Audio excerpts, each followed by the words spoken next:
Hi, hello, hi, welcome back to my channel. If you're new here, welcome. I am lulling Lisa, hoping to lull you into a state of relaxation, sleep, or just entertainment through ASMR. Hi. Today's video is going to be a little bit of maybe all of the above. Maybe you'll fall asleep to this, maybe you'll be super entertained, or maybe I'll just relax. But I'm in the mood. I think I wore this in another spooky inspired video, but it just reminds me of like a Halloween shirt. And I've decided to bring back some trivia because we're in that spooky month, so I'm really excited. And this is going to be 32 fun Halloween trivia questions. And I'm getting this from countryliving.com. And I thought it would be fun. You know how I do my trivia, so I ask you a question, give you 5 seconds, and then I reveal the answer. So I think this video will probably be a mix between soft-spoken and whispered for you. So I think I will maybe whisper the question and then soft speak the answer, or vice versa. Haven't decided. But yeah, let's get to these 32 questions. I'm pretty excited. And if this is good, maybe we'll make this like a regular occurrence. I love holiday-themed videos, as maybe you know, so I'm excited. And I, of course, love trivia, even if I'm not the greatest. Okay, so I have the questions on my phone. Question number 1. What was the ancient Celtic fall festival that was a precursor to Halloween?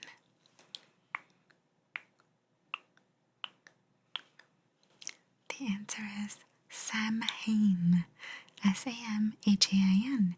Making the change of season, Samhain occurred on November 1st, but kicked off the evening before. On this night, the veil between the world and the next was thought to be especially thin. Question number 2. What does the word Halloween mean?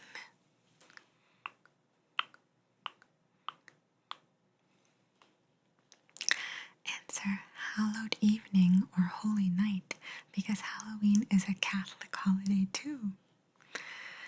Short for All Hallows Eve, Halloween is the day of the vigil held the evening before All Saints' Day on November 1st. Pope Gregory I don't know the number, Ivy, is it the 4th? Added All Saints' Day to the official church calendar in 837 CE, expanding the holiday, which was previously celebrated only in Rome, to all churches. Interesting. Question number 3. What is America's favorite Halloween candy?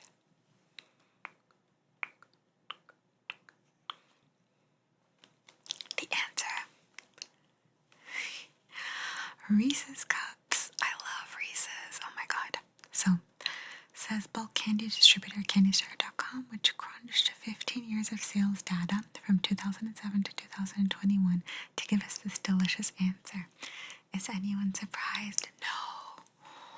I was so tempted to buy Reese's today, and then I was like, oh, just stick to candy corn. I bought some candy corn. Anyway. 4. How is Laurie Strode... I'm sorry, I'm supposed to whisper. How is Laurie Strode related to the killer, Michael Myers, in the Halloween movie franchise? Spoiler alert, I'm sorry. Trick question.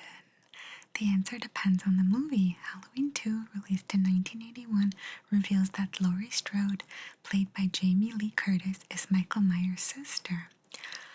Later sequels followed suit until 2018's Halloween, a direct sequel to the 1978 original, in which no family relation is mentioned. So in the 2018 movie Halloween Kills and Halloween Ends 2022, Laurie and Michael are unrelated. Confusing, we know. on the first one. Okay. 5.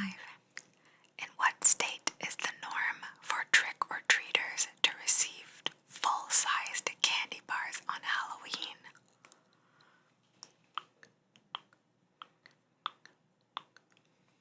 Answer, Oregon, according to candystore.com. I want to go trick-or-treating there. Wow.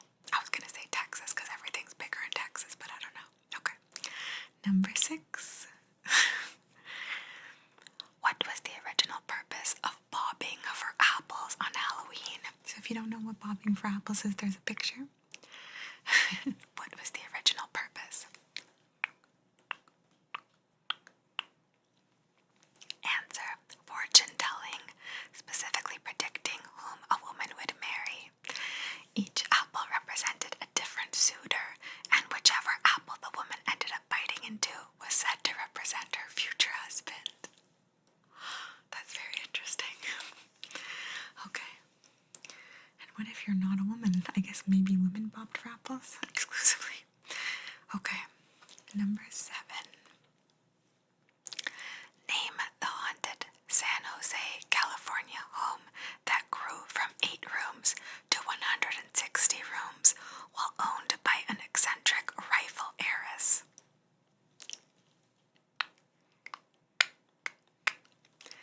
Answer, Winchester Mystery House.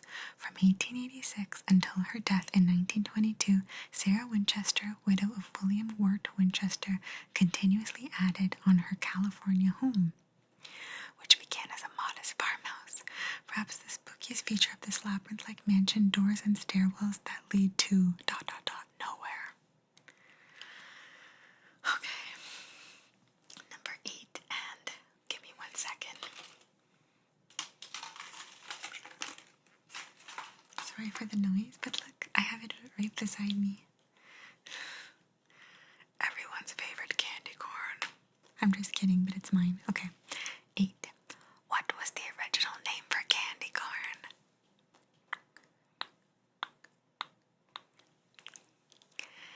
Answer, I didn't know this. Chicken feed. According to History.com, the Goelitz Candy Company, now Jelly Belly Candy Company, popularized the classic tricolor Halloween treat when it began marketing the kernels under that name in 1898. Chicken feed. I get it.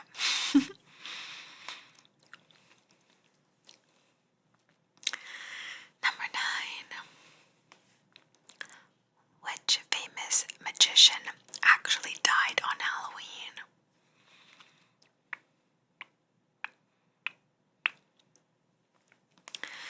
You might find it hard to believe, but the magician Harry Houdini passed away on Halloween Day.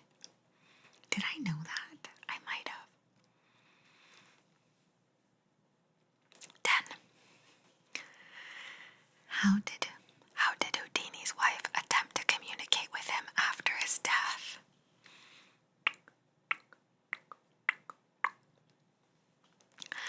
Answer, seances.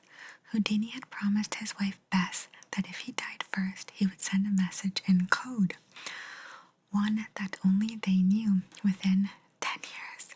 If communication between the dead and living were possible, on Halloween night, 1936, the 10th anniversary of his death, Bess made her final attempt to reach her deceased husband. The result, no message from the other side.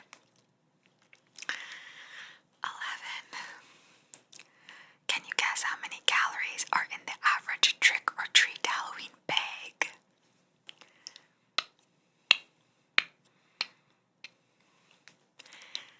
Answer, prepare yourself 3,500 and 7,000 calories. How's that for motivation? Take it easy on night 1 and tuck into a few treats later in the week. I mean, 1 bag. Man, I remember being a kid and going on missions for Halloween candy. My dad would drive us around and then we'd dump our bags in the car and then we'd go back and then we'd get home and all us sisters would just pile all our candy on the floor and then we'd sort it into piles of well, first of all, some things you have to throw away because they look a little bit sketchy, they're not properly wrapped. And then you'd have chocolates, candies, chips and miscellaneous things. And then we would keep them in like these, like just big baskets in the basement cantina. But that candy would last us like at least until Christmas. Okay, I love candy and chocolate. Sugar is my weakness. Number 12. Who was the first lady to decorate the White House to celebrate Halloween?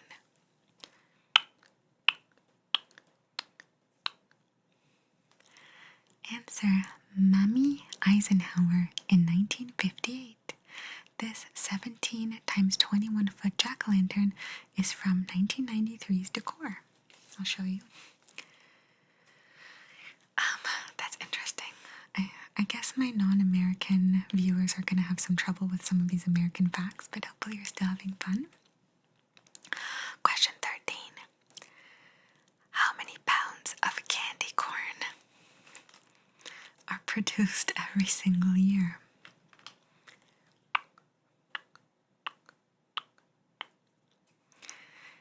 You may find it hard to believe, but 35 million pounds of candy corn is made every year. That's 9 billion pieces of the tricolor wonders to munch on every Halloween.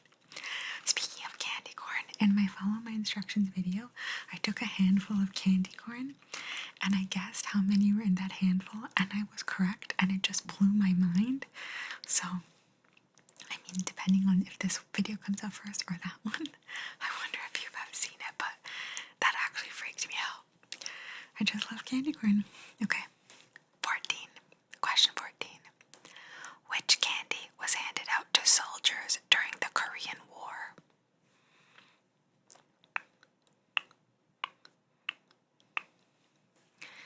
Answer: launched way back in 1907, Tootsie Rolls were accidentally airdropped to American troops in battle in the Korean War. The troops went on to praise the candies for keeping them nourished and even plugging bullet holes in vehicles and equipment, which would seal as the candies froze in the frigid temperatures. They kind of have a little picture of Tootsie Rolls. They're like those little gummy, chewy, like chocolatey candies. Interesting, very interesting. Question 15. We're almost halfway there.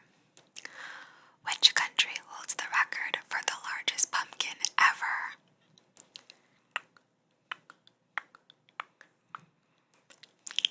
Answer: Italy. Doesn't really surprise me in a way, because like I feel like my nonni, like they grow such giant like squash, zucchini, like they're huge. So Italy, grown in 2021, the pumpkin weighed in at a whopping 1,226 kilograms.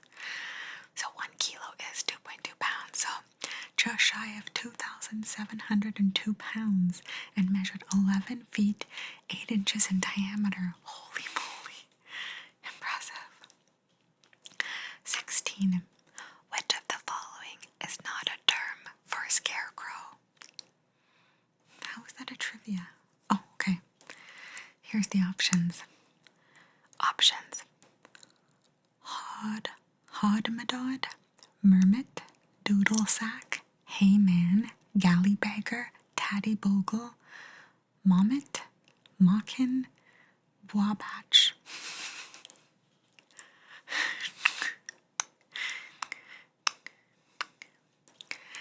Answer is Doodle Sack, which is an English word for bagpipe.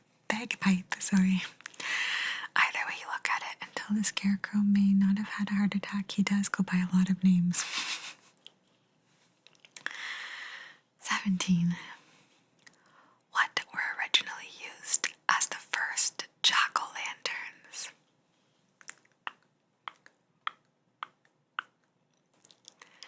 Answer: turnips. Originating in Ireland, people would hollow out turnips and place a lump of coal in it as a type of lantern and set it at their door as a guide for poor Jack. Jack, legend has it, tricked the devil and wasn't allowed into heaven or hell, so he was cursed to wander the earth forever in the in-between. The Irish then brought this tradition to America and found that pumpkins were a far better alternative to the turnip, thus instilling an American fall tradition. I did not know that. So the Irish are essentially responsible for that. That makes me want a candy.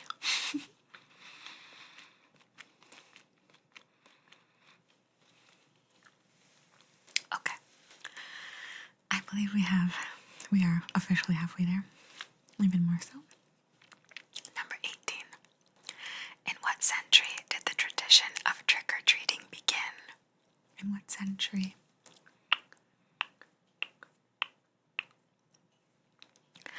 Answer. The American tradition of trick-or-treating dates back to the 1920s, but in Europe as early as the 16th century, people were known to go from door to door on Halloween night, asking for food, reciting verses, wearing costumes, and warning of curses if they didn't get a warm welcome.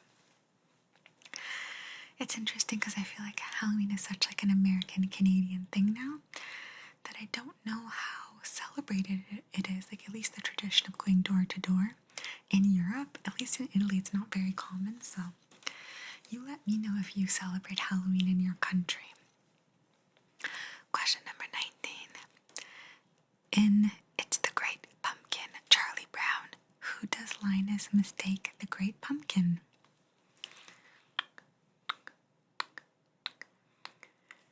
Answer. Snoopy.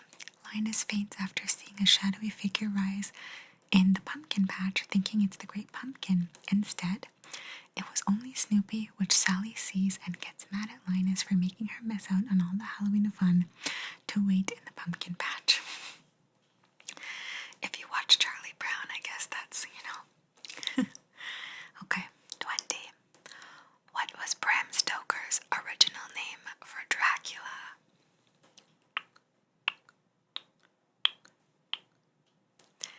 Answer. Count Vampire. Vampire is the German word for vampire. Stoker changed the name to Dracula after seeing the name in a book he borrowed from the library when on summer vacation in 1890. That is so interesting. I wonder what the book was. Count Vampire. Okay, 21. What year will have the next Halloween with a full moon?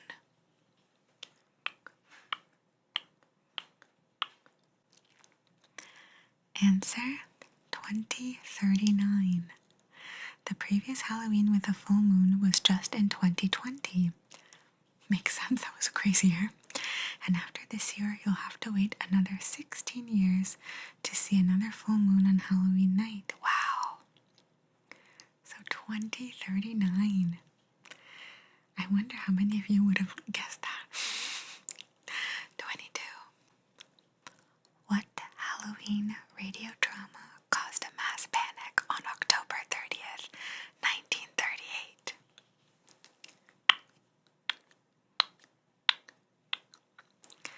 Answer. War of the Worlds, originally a Halloween special episode of the Mercury Theatre on the Air. It was directed and performed by actor Orson Welles, who adopted it from H.G. Wells' original novel. Whether or not it actually caused mass hysteria and panic is up for debate, because apparently there weren't that many listeners. Okay. Question number 23. How many colors of M&Ms are there in a normal bag?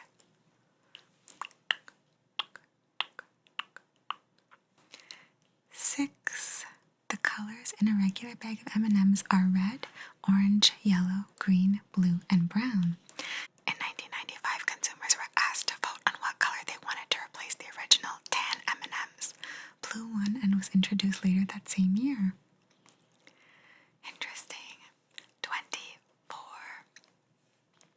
What was the first wrapped penny candy in America? Penny candy. Answer. Tootsie Roll, which was created by Leo Hirschfield in 1907. This lightly cocoa-flavored candy was the first mass-produced individually wrapped penny candy in America. So I guess penny candy is like a candy that you give a penny for at the convenience store. Interesting. Okay. 25. What do you sprinkle on your doorstep if you want to keep evil spirits out of your house on Halloween night? Salt. I was thinking either salt or cinnamon for some reason, so yeah, speak about salt in Hocus Pocus, da-da-da. It says, outside of Disney movies, according to tradition, sprinkling salt in a room or around an area can ward off evil spirits that may try to harm you. A Buddhist tradition would have you throw salt over your shoulder to do the same thing. Either way, a pinch of salt is a small price to pay for a little safety from spirits on Halloween or any night. 26, can't do 6. What phobia do you suffer from if you have an extreme fear of Halloween? Answer, samhainophobia, which is an abnormal and constant fear of Halloween. Watch out, because there is fear at every turn during the month of October. Interesting, the Halloween season has a habit of stirring up even more phobias, fears of cats, spiders, witches, the dark, ghosts, and cemeteries, and they tell you what the names are.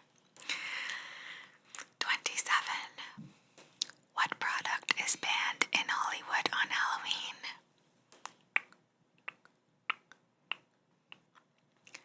Answer, silly string. Stay away from Hollywood and Hollywood Boulevard specifically if you plan on using silly string. A ban on the messy toy went into effect in 2004 due to complaints from business owners. Expect to shell out a $1,000 can fine if caught with a can in your hand. So they give you a picture of silly string. Interesting. Next, 28. In what state is it illegal to dress up as a nun or a priest on Halloween? Interesting.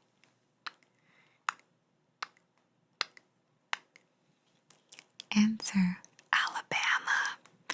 According to the law, Section 13A 14.4, fraudulently pretending to be a clergyman whenever being in a public place fraudulently pretends by they just explain it, can be a nun, priest, rabbi, etc., or a $500 confinement in the county jail.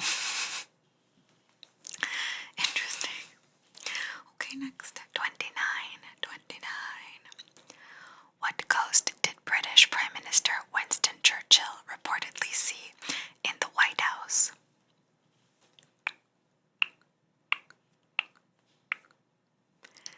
Answer, Abraham Lincoln. According to a story widely told by Churchill, when he was a guest staying at the White House, Churchill was done with a long bath and walking back to his adjoining room, naked with only his cigar, when he saw Lincoln sitting by the fireplace. Churchill said, "Good evening, Mr. President. You seem to have me at a disadvantage," to which Mr. Lincoln apparently only smiled and disappeared. I kind of love that story. 30. How many children have been harmed or injured by poisoned or manipulated candy given to them by strangers on Halloween? Oh, that really makes me upset. But let's see. Answer, 0. We can all remember our parents warning us about taking candy from strangers and instilling fear. Apparently, most cases of strangers inserting objects inside candy have been very few and have never led to any serious cases of injury. Most cases of candy tampering have actually been done by family members and blamed on strangers. That is so weird. I don't know if that's 100% accurate because I feel like reading about instances, unless it's just all mass hysteria. But anyway, 31. What is the mystery flavor of Dum Dum's lollipops made?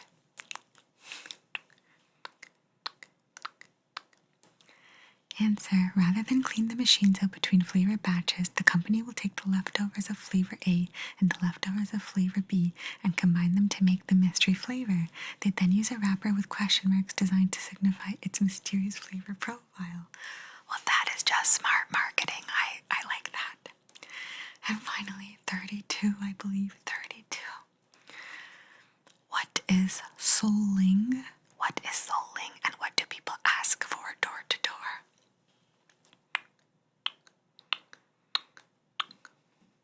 Answer, soul cakes. The tradition of going door to door and singing and collecting soul cakes, small little cakes to commemorate the dead, began in the 15th century. This activity didn't involve any costumes or treats or tricks, but likely influenced our modern day tradition of trick-or-treating. Souling, it's S-O-U-L-I-N-G. And all of our 32 trivia Halloween-related questions. Did you like this? I admit, I think there were a few websites that I could have grabbed trivia from, but I just kind of liked that this was 32, and it just seemed like a good little number to do trivia with. But you let me know if you enjoyed this, and if not, we can always try to do another one in the future, maybe one that's like really good. I think I saw one that was like 50 questions, but now if you answered this, you'll be a pro for Halloween. Did you learn anything fun or exciting? The few exciting things I learned have just suddenly vanished from my brain. Information overload. But thank you so much for being here. If you have a little piece of Halloween trivia, feel free to share it in the comments down below. But until next time, happy October. And if you celebrate Halloween or not, hopefully you still enjoyed this video. And I look forward to seeing you in the next one. Stay safe, stay happy, stay well, and more importantly, have something sweet, okay? Because you deserve it. If you'd like to comment down below on your favorite Halloween candy, please let me know. Mine is a mix between Snickers, I love that, and Reese's Pieces. Not Pieces, Reese's Cups. I'm not a huge fan of Reese's Pieces, I just love the Reese's peanut butter cups. So good. So those are my two favorites. And of course, you know, in a weird way, I like candy corn. It's not even that good, it's just more like nostalgia for me. So there you have it, some Halloween trivia for you. I wish you all a good night, and thank you so much for hanging out with me. I really do appreciate you and enjoy our time that we spent together. Bye. Good night. Bye.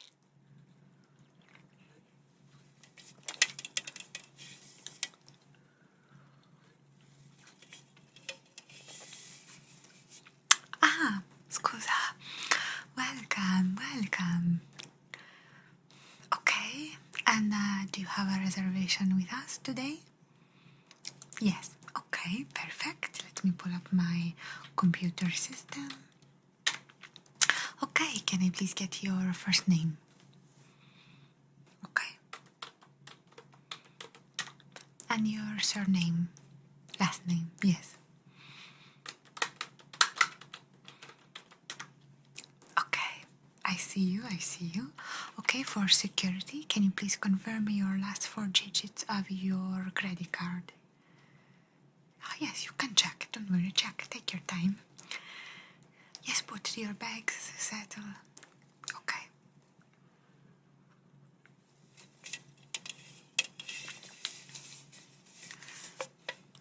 Okay, sorry, number, yes. Last 4, only 4. Okay, we have you in the system. Perfect. You are a little bit late for check-in. It's okay. No, it's not a problem, don't worry. To be honest, the late check-in is very appropriate for this hotel. This is a haunted hotel. You knew that, right?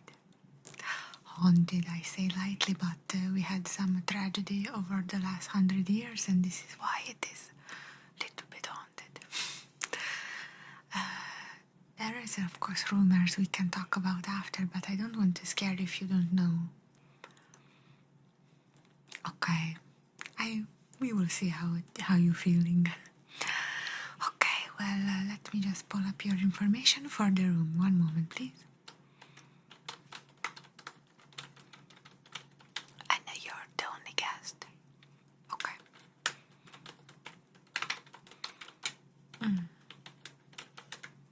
You're staying by yourself. Okay. Would you like the haunted experience, or you want to feel more secure? Okay. No, it's okay. I will not put you on the 13th floor because in this hotel we have floor 13. Typically for superstition hotel don't have in Italy. We have 13. The floor we don't have is 17. It's not good luck number for Italy.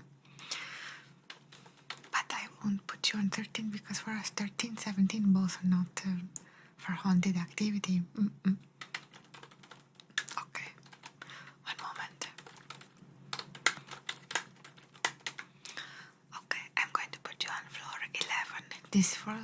has always been very safe, secure. Okay, good. Okay. But if you want scary experience, you tell me, I can change your room. Okay. I'm going to upgrade you to the king size bed. Sorry, I'm looking here. I want to pull on my little device we have here in the hotel so I can read you some things. Let me transfer this over. Okay. Okay, so I should say welcome to Lolling Haunted Hotels. Yes, this is a luxurious hotel, but also haunted experience. But you know, we play it up for this time of year. We understand it's very popular. Okay, so first you should know some things about this hotel, okay? Okay, so this hotel is has elegant but haunted decor. So your room, in this case, your king-size bed, it's adorned with opulent furnishings. It's eerie but gothic decor. You have antique portraits, candelabra, and this adds to the mysterious ambience. Everything in your room is 100 years old or older, but of course we have a new bedding, mattress, this kind of thing. But all the little antique is very, very old, older than 100 years. Yes. We have a plush bedding with a haunted twist, so your king-size bed boasts a deep blood red linen to add to the mystery of the hotel.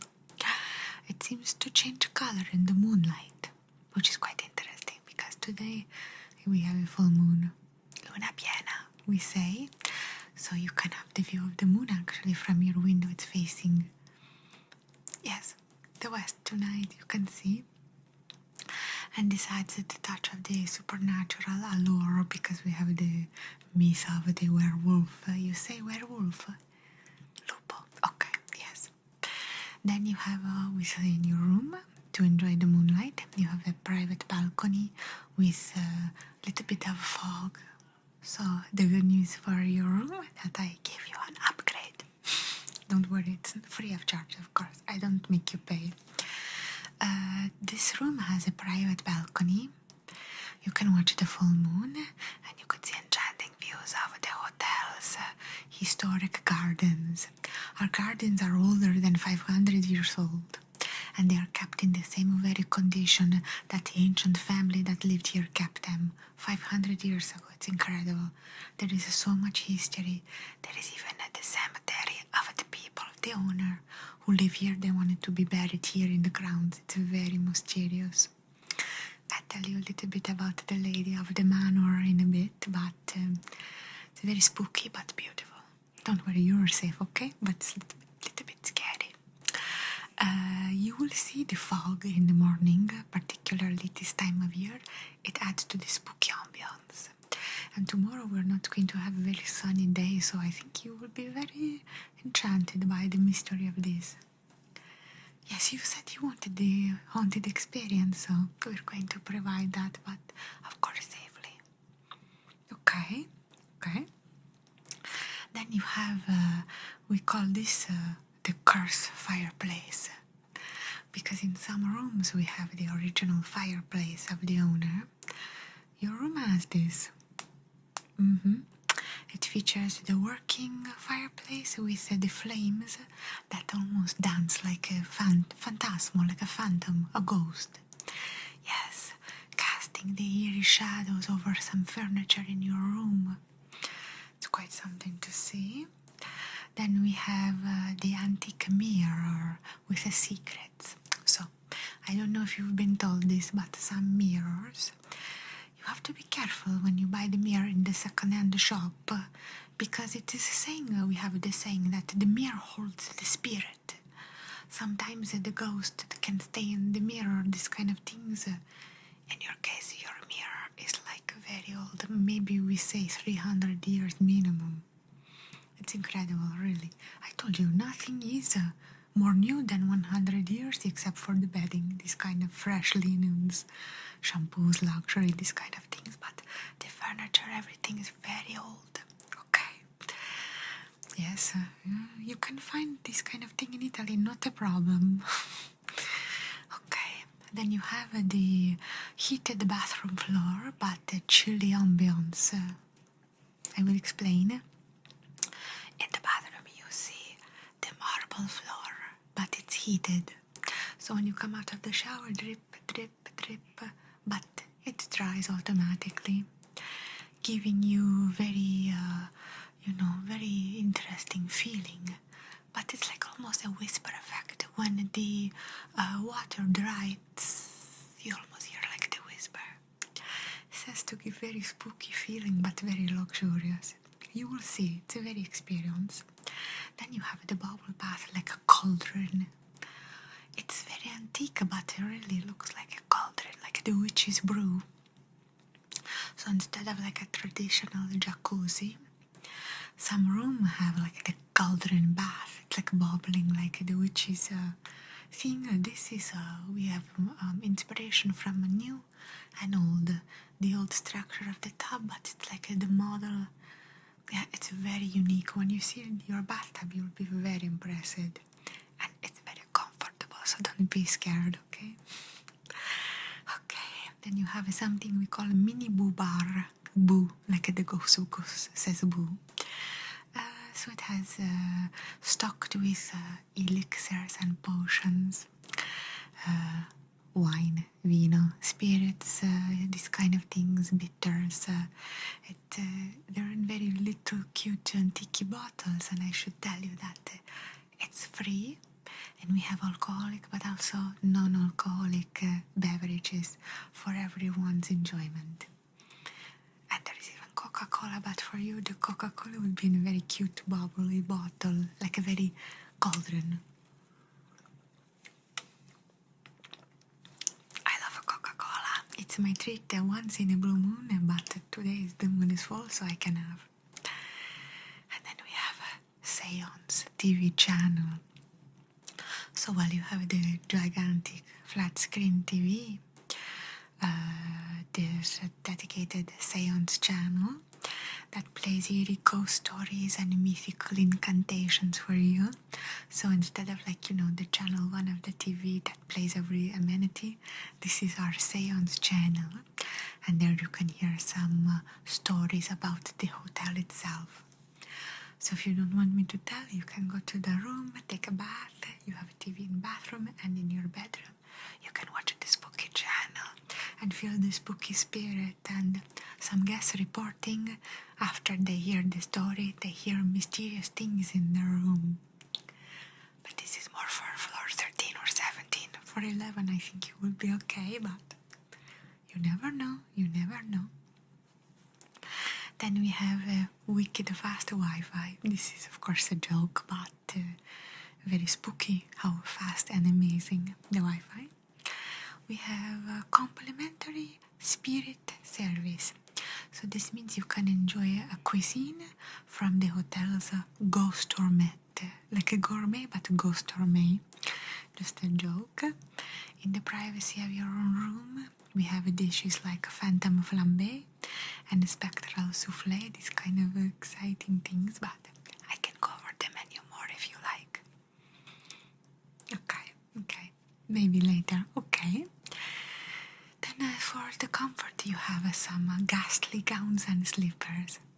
The gowns are very elegant old world style. They are designed based on the people who live here. Yes, from anywhere from 500 to 300 years ago. The style is very old, elegant. So you'll find this kind of very elegant slippers and gowns, okay? You will feel very luxury wearing them, and you would look at home in your surroundings. Then we have turn down service with haunting lullabies. So the staff provides nightly turn down service, complete with haunting lullabies and ghostly tales left on your pillow. So it's self-explanatory, but yes, we provide this for you in your bed, ready for you. So if you don't want to watch the channel but rather read the story, you'll have a personalized story about your room on your pillow. Okay, your room is very interesting. Of course, we have a 24-hour concierge. We don't say concierge, we say concierge. Always ready to assist you. It's very important that we have at least 2 to 3 members of the staff, even at the late hour working, okay? So you will never be alone if something very scares you. We have a company to accompany you, okay? So don't worry. Okay, this hotel is never empty. Almost really never empty. For real. Okay, then we provide you for the spirit of Halloween because it's coming up. We have a ghost hunting kit in your room available. This has like a special treats like Halloween candy, this kind of thing, but also monitor to detect like the radiation of the. Yes, it's very unique, very cute, but also very technologically interesting. Okay, so when you stay in this luxury hotel, the Lolling hotels, this provides an unforgettable Halloween experience with elements of supernatural and opulence. So it's very beautiful but supernatural also, with lots of tales, okay? Now, I see you're here for just the one night and you're having the breakfast, right? Complimentary. Yes, it's complimentary. Would you like to hear the menu before we take you to your room? Oh yes, this is my favorite part. I like to read the menu, okay? Okay. Clear my palette. Let me get you your menu, okay? And our menu changes every week. Okay, so we have lots of traditional things. You are in Italy, you have all of your espresso, cappuccino, cornetti, this kind of like Italian croissant, this kind of Italian cold cuts and these kind of things. But to be more modern and to give like the haunted twist, we have a specialty for Halloween because it is so soon. This menu this week is very exciting. So can I read you to start? Okay. So we have a delicious smoothie bowl. It's a vibrant green smoothie bowl topped with ghost-shaped banana slices.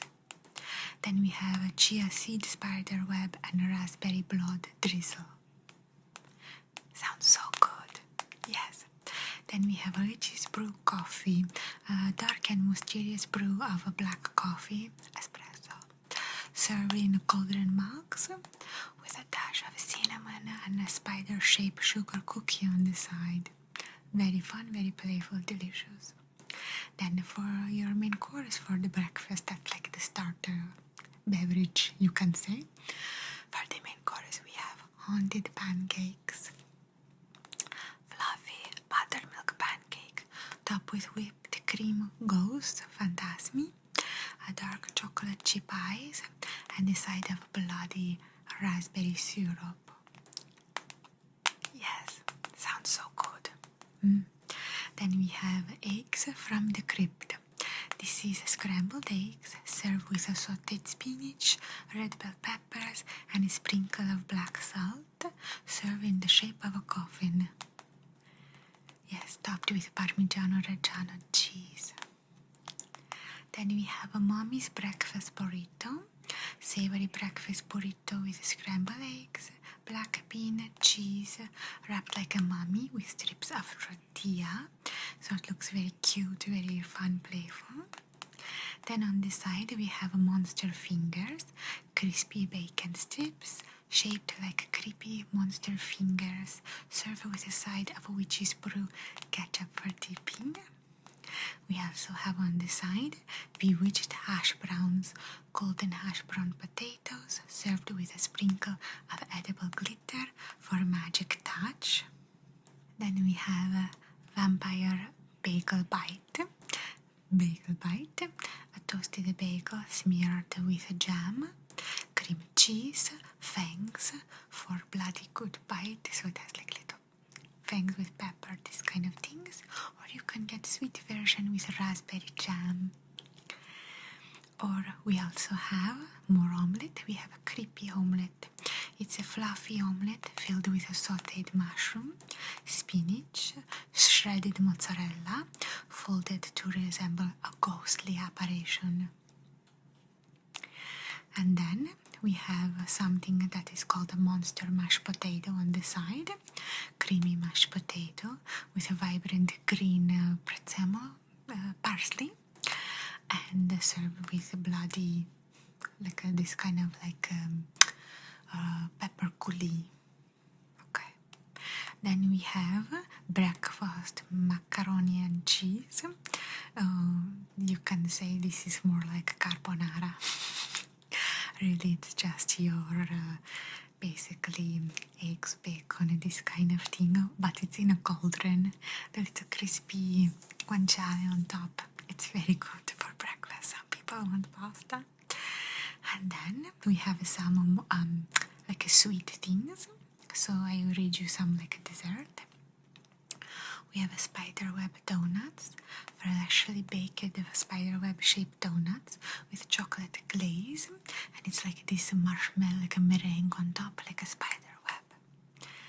Then we have something called a Franken toast, like a Frankenstein toast, toasted slices of bread, like the Frankenstein monster, adorned with pistachio spread and little Nutella on the head. Really looks like Frankenstein, so cute. And then we have something more. This is called Mummy's Muffin, a warm, savory muffin filled with sausage, egg, and cheddar cheese. So we have a savory version, and then we have Little Mummy's Muffin. This muffin is like a blueberry. Looks very, very, very cool because the muffin is blue, but we don't use the food coloring, so it's from the blueberry. Very nice. We have caramel apple slices. We have witch's parfait, which is just like a tiramisu. We have lots of things, a pumpkin pie, these kind of really cute things. Maybe we have some more drink, 1 second. Ah yes, we have Wicked Witch's Potion. This is like your mimosa for breakfast, but we put like floating lychee inside the mimosa, look like eyeball, very cute. And then we have Haunted Hot Chocolate. It's just a hot chocolate, but Italian hot chocolate, very thick, almost like a soup, but it's really good. And that's the main menu for that. So on top of everything that you get from the breakfast buffet, these are the more a la carte items. But you can order as many as you want, and they're all free. Yes. Okay, I'm going to close this up. 1 second. Okay, now before I send you to your room, I read you a very quick ghost story that I read everyone before they go to their room, okay? And you can decide if it's true or false. Okay. So, in the heart of a charming Italian village, nestled beneath the towering mountains, there is a hotel known as Lolling Argento. Its grandeur and elegance attracts guests from around the world, but it is also known for a haunted love story. Lady Isabella Fairchild, a captivating beauty with a passion for music, visited the hotel in the 1900s. During her stay, she fell in love with a talented pianist named Alessandro. Their love blossomed as they spent hours in the grand ballroom where he played the piano and she danced with grace. Tragedy struck when a mysterious fire broke out in the ballroom, trapping the lovers. Desperate to save Lady Isabella, Alessandro played a haunting, beautiful tune on the piano to protect her from the flames. In the end, they perished together. Since that night, Lady Isabella's spirit was said to haunt the Musica del Lolling Argento Hotel. Guests heard her enchanting piano music at night and can even hear her dancing in the hallways, even though the piano is untouched and there is no music to be heard. Some claimed to see her ghost dancing gracefully in the ballroom. The Lolling Argento Hotel became known as a destination for those who sought the ghostly presence of Lady Isabella hoping to witness her eternal love story with Alessandro. The hotel's haunting beauty and the tale of love that transcended death drew visitors from near and far, making a unique place in the heart of Italy. Okay, let me just pull up your information and confirm your check-in. I leave you with that scary tale. Un attimo. Confirming the room upgrade. Free. Okay, if I didn't say, breakfast starts every morning from 7 a.m. until 11 a.m. Okay? Okay. And if you don't feel like leaving your room, we can bring you up some items from the a la carte menu that I read. But you'll have the exact menu in your room. Okay. I'm going to give you a later checkout. Is 3 p.m. okay? Okay, good.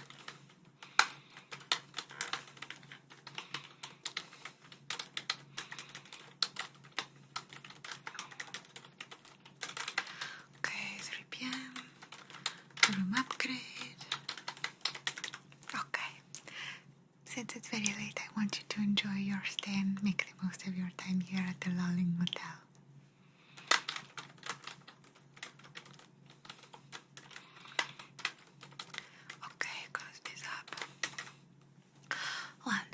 We have a Fabio who will get your bags for you, bring it up to your room.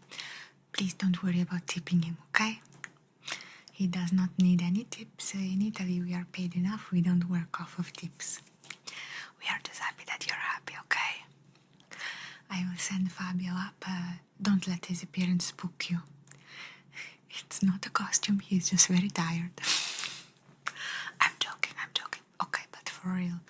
Get some sleep, enjoy your stay, and if you need anything, I'm here. Fabio's here, okay? Yes, Alessandro is here too. No, not the one from the story. No, I assure you. Okay, so I will send you the room key via your phone. It is a code you place on the door and it opens. Very modern for this old hotel. Yes, so you should be getting that text message any moment now. Okay. You can go up to floor 11. Your room has been waiting for you. Okay. Ciao. Buonasera, buonanotte, and sogni d'oro. Okay? It means sweet dreams. Ciao.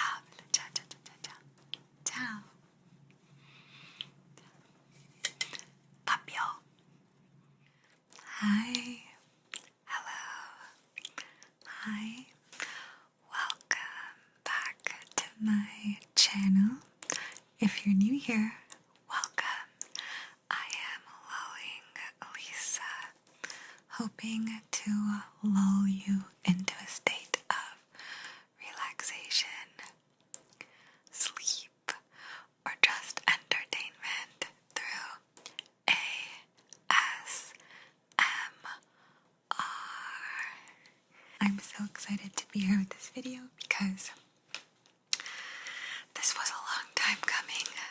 I asked you this a couple weeks ago. I wanted to give you enough time to see the message and respond and all that. And essentially, we've done this every year, I think, since I've had my channel. This could be the third one. And so basically, I asked you for a scary story. I said, it's that spooky time of year. I want to give you lots of time to share your spooky stories with me. I'll read them all in a future video. Here we are. And I said, has anything scary or unexplainable happened to you? We've done videos in the past, of course, so some of you have contributed again, which I love, because some of you in the past have just had the best stories, so I implored you to share your scary stories with me. I'm very excited. So I'm going to be reading them. And all of you left them under the comment thread in the community tab. So don't forget to check out the community tab, because I ask you for a lot of things there. However, I if my battery will allow it, I'm definitely going to be reading that as well. Sometimes when I'm talking so much, I just get so out of breath, so forgive me, but I'm very excited. And I should say, happy October. We are officially in the spooky month. I think someone commented this video and it made me laugh because they said MF, if you know what that stands for, September has only just started. And I said, MF, by the time all these stories come through and I get to film and edit, it will be October. And they said, fair enough, which was sweet. So yeah, I did want to give you enough warning ahead of time, but forgive my mini little ramble. I just feel like, is it just me or is everything just flying by? I feel like the summer flew by, this fall season is flying by, we're already into October. So forgive me for wanting to be prepared, but I like these scary stories with you guys. So yeah, if you have any spooky content ideas for me for this month coming up, feel free to request them. And I would love to deliver. But now, without further ado, I will say that I didn't read all of your stories. I briefly kind of looked through them, but I didn't read them because I wanted to read them together with you for the first time. So usually, you know me, I comment on everything you guys send me, but this time I just hearted it because I didn't want to comment. My comment will be live as I'm reading them, alright? So, in no particular order. However, they decided to filter through the comments on the community tab. I will be reading them to you. So here are your scary stories, or simply unexplainable experiences, you can say. Alright. This first one is from the @Larky. Hello, you'll probably be pleased to be first. And you said, this one is from my grandmother who lived through World War II in Poland. Oh. I'm excited for this one. I visited, side note, my sister's fiance is Polish. So I visited Poland and I actually ended up going to Auschwitz. I don't want to get into that because it's so sad, but World War II stories, especially through like that lens, is really close to my heart. I've read a lot of books on it as well. So yeah, if you want any book recommendations, I have a lot for you. But yeah, so I'm really excited for this story, so let's read. So, I'll say it again.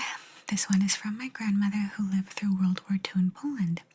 After the war ended, a lot of people died, of course, and many people started moving to different places for different reasons.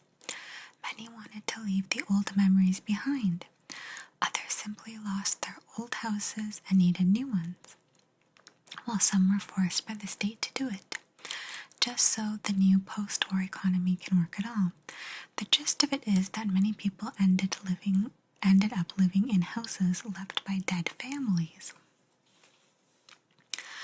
My grandma, or I'm sure you'd call her your babcia, knew of two families such as this one. Her own mother and my great-grandma would tell her family that every time she walks around the house at night, there's a voice coming out from the attic shouting, "I will drop, I will drop, I will drop." And she tried ignoring it, thinking it was a ghost or a demon. Every day they checked the attic only to find it empty, of course, but every night it would go again, "I will drop, I will drop." Eventually, the brave Polish woman had enough of this supernatural nagging every night and responded, "Then do it and leave." And a loud sound was heard under the entrance of the attic. She went there immediately to check. What did this entity keep talking about? Only to find a broken box, which clearly fell from the attic, filled with golden trinkets and jewelry. Another member of my family, my grandma's uncle, heard this story and said, "In my house, the ghost is not hiding in the attic. They come to my room and make a mess every night," to which my great-grandfather called bull on it. Thus a challenge begun. He was invited to sleep at the house of his brother, and at night, right on cue, as the clock hit 11 o'clock, all the furniture started opening their cabinets, and things inside them started just dropping onto the floor, one by one, book by book, people knew better than to have anything which can break, but he looked at my great-grandfather with a smug face only for him to jump up and run away from the house. His brother every single day complained about having to pick up the books back onto the shelves, but couldn't afford a new house. So he counted his blessings and thought, it's not that bad of a ghost if it can simply make a mess. Not as good as the one who gives you random gold, though, I would say. If you want to believe these were old ghosts, I won't blame you. I guess people who died during the war in Poland were not in the mood to kill more people after the war ended.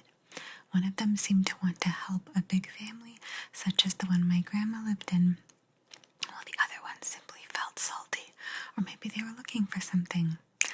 Leave a like for Lisa's video, or the messy ghost will make a mess in your room tonight. That's so sweet of you. Thank you so much, the Atlarchy. Wow, and if you're familiar with the Atlarchy, if it sounds familiar, the Atlarchy actually left us in the past, I would say maybe last year, a imagination personality test that they made up by themselves, which was so cool. So yeah, thank you so much for always being a contributing member of this channel. I really appreciate it, and your story was fascinating. There was history and like the scary aspect, but without being traumatizing for sure. So that was a good way to warm us up here.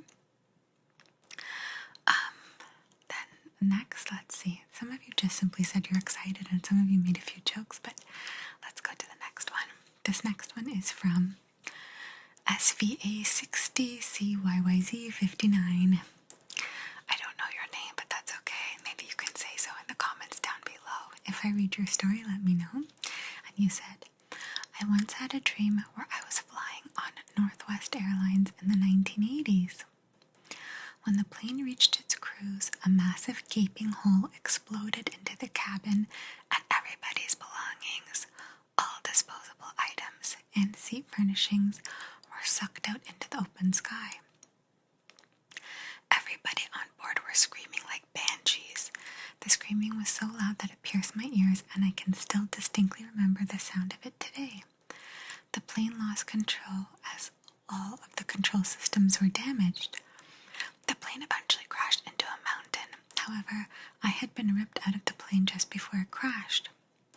I remember falling into a forest somewhere in Japan, wondering how I would deal with the trauma for the rest of my life. Thank God I woke up right after. Wow, so that is just a very intense, vivid dream. Sometimes I wonder, like with these intense experiences, if it's sort of like a glimpse into a past life experience. Do any of you believe in that? I'm so curious about that. Yeah, it just fascinates me. Sometimes I do think that if we were to dig deep enough into our subconscious mind, maybe we can figure out a few things. But okay, next, someone said never mind, just remembered a different one. So maybe you already left another one, but let's see. So this is AUS Palladium, maybe? And you said, one night I woke up to go to the bathroom, and to do that I have to head into the house. You said I live in a mobile room. I went outside, but I immediately heard this low breathing sound coming from just across the fence. I went back inside to grab a torch to investigate. I wonder, Oz, if you're Australian and you call a flashlight a torch, I bet you. And when I came back, the breathing sound was louder and closer. I walked over to the fence, and when I turned my torch on, a kangaroo leapt up, jumping the fence and bouncing past me. It had been sleeping up against the fence. That one definitely made me jump. No, that's not very scary, but in the moment, for sure, it was scary. It could have been anything, right? I think that's pretty cool. I've never seen... Well, I've seen a kangaroo, actually, but I mean... They're not native to Canada, let's just say it that way. Okay, next is from Tate, T-A-I-T 565.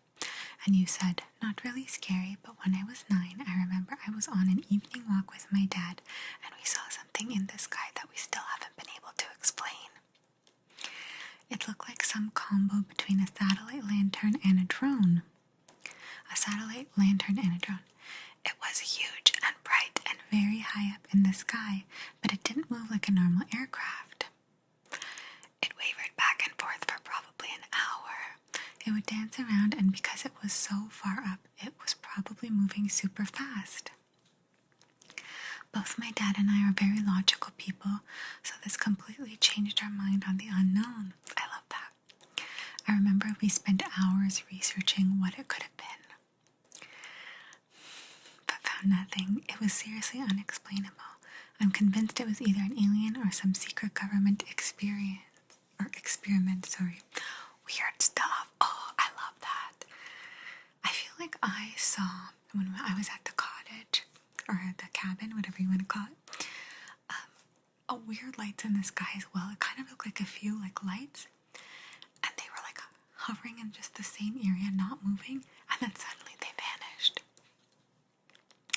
But it was so far away, the lights were so far that it didn't have such a profound effect on me. But I feel like if you don't believe in aliens, I don't think you fully grasp the size of the universe. There's definitely aliens, that's for sure. Whether they want anything to do with us is another story, but I definitely believe in aliens. Next, thank you for sharing, by the way, all of you. If I forget to say thank you all so much. Next, this is from Scoob7623. You said, I work in psychiatry, and at 2 a.m, a patient came to ask, what would you do if I died? Me, well, I would write out the papers and wash the bed and write things down for you. And I smiled at her. Well, I'm not going to die at your shift! Exclamation mark. Me, well, I'm glad. The lady died at 7:15. I finished my shift at 7 a.m. That's pretty funny that you answered honestly. It's not like you said, I would be very sad. You basically just told her the procedure, so maybe she just felt like you were unworthy to have her die in your presence. That's a good one. Thank you for sharing that. A little bit of a funny, scary story. Okay. This is from Lulu Ravity. And Lulu says, oh, another one of these videos. Yay, I have another story. It was a dream, so I don't know if it counts, but I remember laying in bed and feeling a presence. You know when you suddenly get super freaked out and your skin crawls and stuff? Yeah. And so I turned to look around my room, and I swear to God, I saw something in my closet. Like a dark shadow, and then I felt someone's presence by my ear, and they were just breathing super heavy. Literally terrified me. I couldn't go back to sleep after that. I don't blame you. That's scary. Has that ever happened again, I wonder? Let us know. Next, this is from Gray Malkin 23. And Gray says, not sure if it 100% counts, but when I was little, my mom and I moved into a new house. And after about a week, we both started having dreams of the same little girl in a blue dress. I'm getting a little creeped out already. Something about little child ghosts actually scares me. So it was super weird, but thankfully in both our dreams she was very friendly. Every now and then my mom would also tell me that she thought she could hear me asking for her, someone saying, Mom, or see me rush by the hallway when I was nowhere near that part of the house / was off playing in my room. Before we moved out, we were having a conversation about these occurrences and whether or not there was a little girl ghost in the house. One of my mom's framed angel paintings fell down from the wall. We laughed it off and joked that we'd probably annoyed the ghost, but it definitely creeps us out when we thought about it later. It could have just been a series of coincidences or a result of the stress of moving, but it was definitely a little weird. Love your videos as always and can't wait for the spooky videos to start coming in. Thank you so much for sharing. That, of course, definitely counts. That is so spooky. And in this case, I don't think it was a coincidence. I feel like there was definitely some kind of presence, but at least it was seemingly a friendly presence, so. Okay, next. You guys are scaring me. Next, Julia, IF1NJ. Hi, Julia. My sister's name is also Julia. So Julia said, I had a bad dream some time ago about a man with red shoes and blue jeans following me inside of my house and everything. I don't really remember more than that. And the next day I met a new person and he wore the exact same kind of red shoes and blue jeans. It scared the shit out of me. What the heck does that mean? That is insane. That's so specific and also so random. Thank you for sharing, Julia. That's scary. Next is from Santiago Lunaful. And Santiago says, my cousin used to live down the street from my house. He would come often to play video games and whatnot. Same, I had a cousin who lived down the street as well. One day it was around 7 and I had to take him home since he was 4 years younger and I was barely a teenager at the time.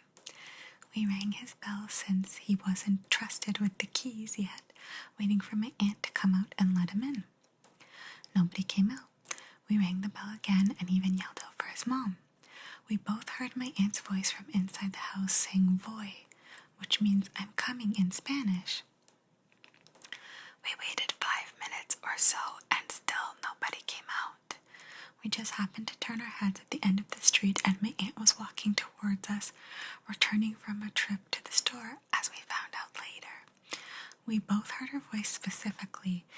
His house is surrounded by houses in 3 directions and only has 1 entrance. Something from inside, but it surely wasn't my aunt answered. What the heck? That is so creepy. Wow. Yikes. Thank you for sharing. That was very spooky. Must have been very scary for you to walk home by yourself after. Next is from Camelot English Tuition 6394. And you said, when I was 12-ish, I had a sleepover with a friend. We decided at midnight to go to the local church graveyard. It's about 300 years old. Wow. As we started walking around, he told me to stop trying to scare him. I had no idea what he was talking about. About a minute later, something pushed me over. My friend was still standing where he was. We both looked at each other, screamed, and ran out of there. I mean, what did you expect going to a 300-year-old graveyard at a local church nonetheless? That is so spooky. Thank you for sharing that. Oh my gosh. Okay, next is from Lee 00. And Lee said, one time I woke up at night. I think I was about 3. I looked out my window and saw a deer's head outside looking at me. And we live in an apartment on the 5th floor. Everyone told me I was just dreaming, but no, I wasn't. That is very spooky. It's spooky when dreams feel so vivid that you genuinely get confused after about what's real and what's not, because that's happened to me for sure. Thank you for sharing. Next is from Zivonica 1927. And you said, a few years ago, my distant uncle was very ill. He was hospitalized for a long time, and I haven't seen him for 3 or 4 years before he got ill. One evening, I was on a Discord call with some friends when all of a sudden, I felt a hand on my shoulder. It didn't spook me, I was just a bit shocked, but I wasn't new to strange things happening to me. It almost felt reassuring and kind. I told this to my friends, but we quickly changed the topic. After an hour or 2, my mom came to my room. I was still on a call when she told me that my uncle died this evening, so all of my friends heard it. I didn't connect the dots. I wasn't shocked and sad, but then it struck me. My uncle came to say goodbye and to reassure our family that he was in fact okay now. I don't know why he chose me. We weren't super close or anything, but he did play a huge part in my family. That's very sweet. Yeah, I definitely do believe that it was him coming to say goodbye, whether or not you were super close. I mean, it's still very interesting and sweet. Okay, next. And something similar actually happened to my mom when her aunt died. she was in the hospital, and I think my mom had a dream about my aunt, that they were hugging and stuff, and my mom told my dad, that's it, we're going to visit my aunt in the hospital today. And then my mom woke up a little bit later on, and she got the news that my aunt passed away, so super sad, very depressing, but it was definitely her way of saying goodbye, and my mom always had a bit of guilt for not going to visit her sooner in the hospital, but you can't have guilt over these things. Anyway, next is from Artificial Apocalypse, and you said, hi, my most scariest thing would be my first sleep paralysis experience I had back in September of 2019. I think I've talked a little bit about sleep paralysis. It's happened to me like once, and it happened to my sister too, where I feel like it happens mostly when you're sleeping on your back, so with your chest up. And my sister said it happened to her, and she said before she woke up she saw like almost like a ghost, like a white face that spooked her, and when she woke up she couldn't move. And we shared a room, so that really freaked me out. But anyway, sleep paralysis is scary, so let's go back to your story.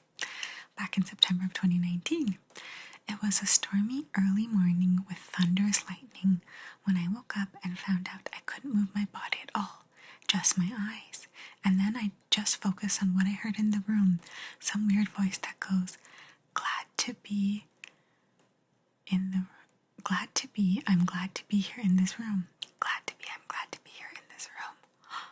Repeatedly, then I saw this man sitting right at me against the door, just staring at me, a very ugly looking entity, and I just freaked out. I remember my pillow making a strange crinkly loud sound just before, when I finally could move my body again and get up from the bed, and my chest was in sort of pain, scary. Oh, that is so freaking scary. If any of you have had sleep paralysis experiences, you'll know that regardless or not if you see something, it's terrifying. The feeling of being awake and not being able to move or like speak. So scary. The fact that you saw this man, oh my gosh, glad to be in this room. That's giving me like goosebumps. And now I'm looking in this mirror and it looks like someone's there. I don't know. Okay. Thank you so much for sharing. That is so creepy. Okay. Hopefully you don't have any more of those experiences, but it seems like you said my first experience, so maybe there's more. I don't know. If there is, feel free to share in the comments. Next is from Michael Newton, 5873, and Michael said, I was in first grade more than 50 years ago. My school did a Halloween party, and one room did a haunted house. I decided to go in. I got to the front of the line, and it was my turn to go, but being 6, I froze. Suddenly, a sheeted student comes toward me, arms outstretched. I yelled, "Ghost!" and turned and headed for the classroom door. I heard the laughing as I ran, but I went and found my mom and told her what happened. We went in with the lights on this time, and that teacher showed me what was going on. The ghost apologized for scaring me, but I've never forgotten it or went into a haunted house ever. Oh, so you were just scared by a ghost. That's very sweet. Haunted houses are very creepy, that's for sure. Next is from Nade.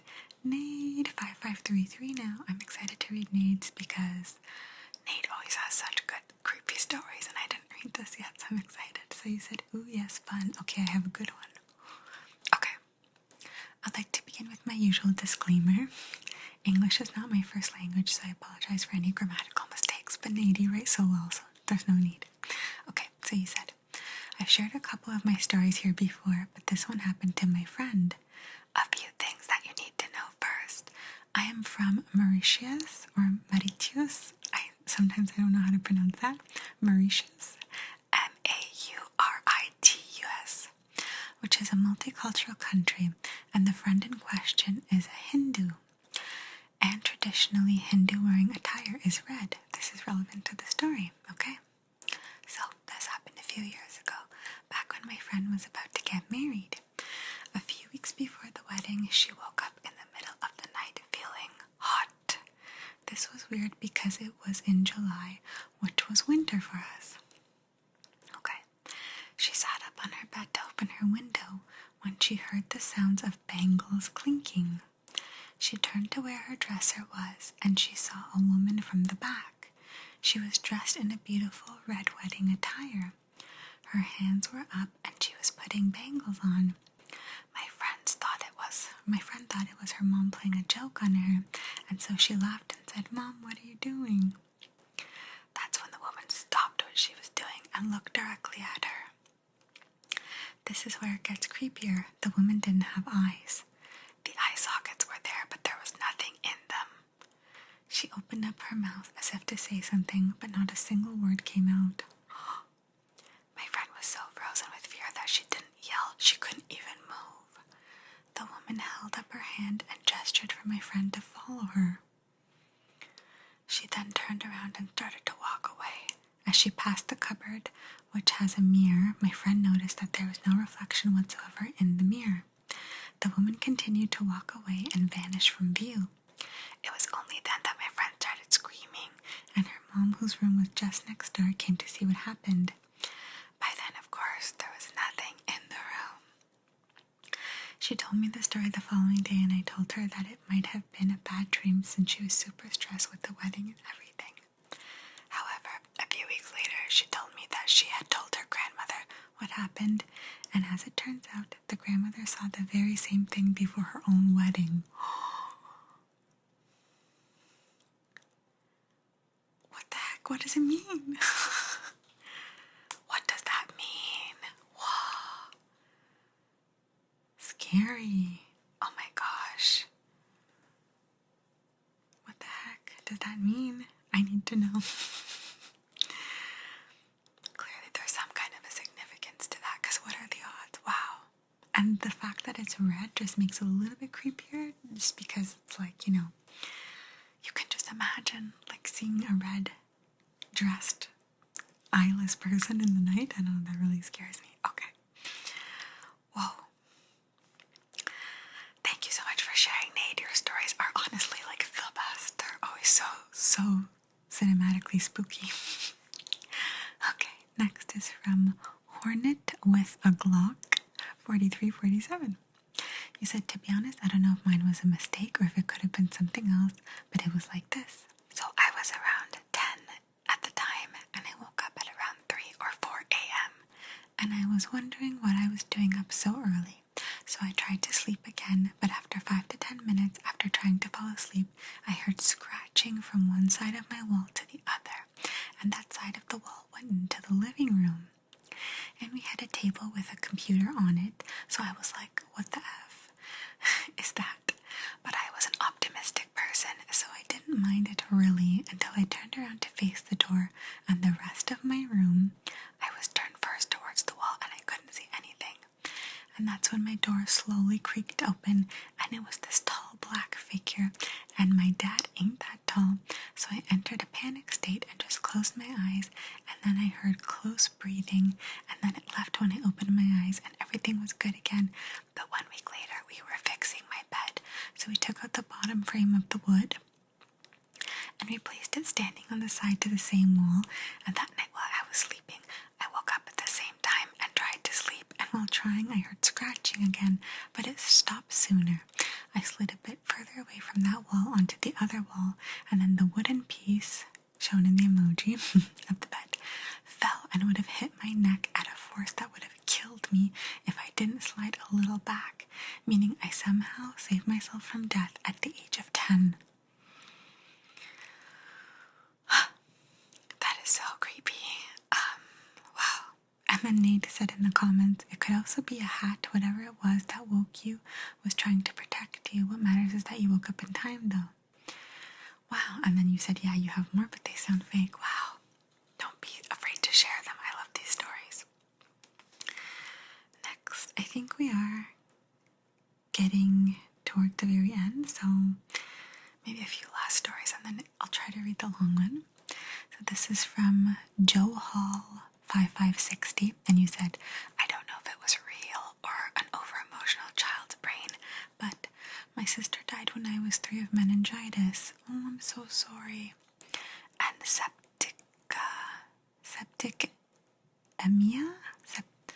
septicemia, I hope I'm pronouncing that right. The night of her funeral, walking up the stairs to go to the toilet, I had to pass our room we shared. I was 6 at the time, and the door was ajar. I saw her sitting on the end of the bed, rocking her legs, and she turned to me and opened her mouth, but no words came out or anything. I got scared and slammed the door shut and ended up in A&E with a broken thumb. Oh my gosh, that's really scary.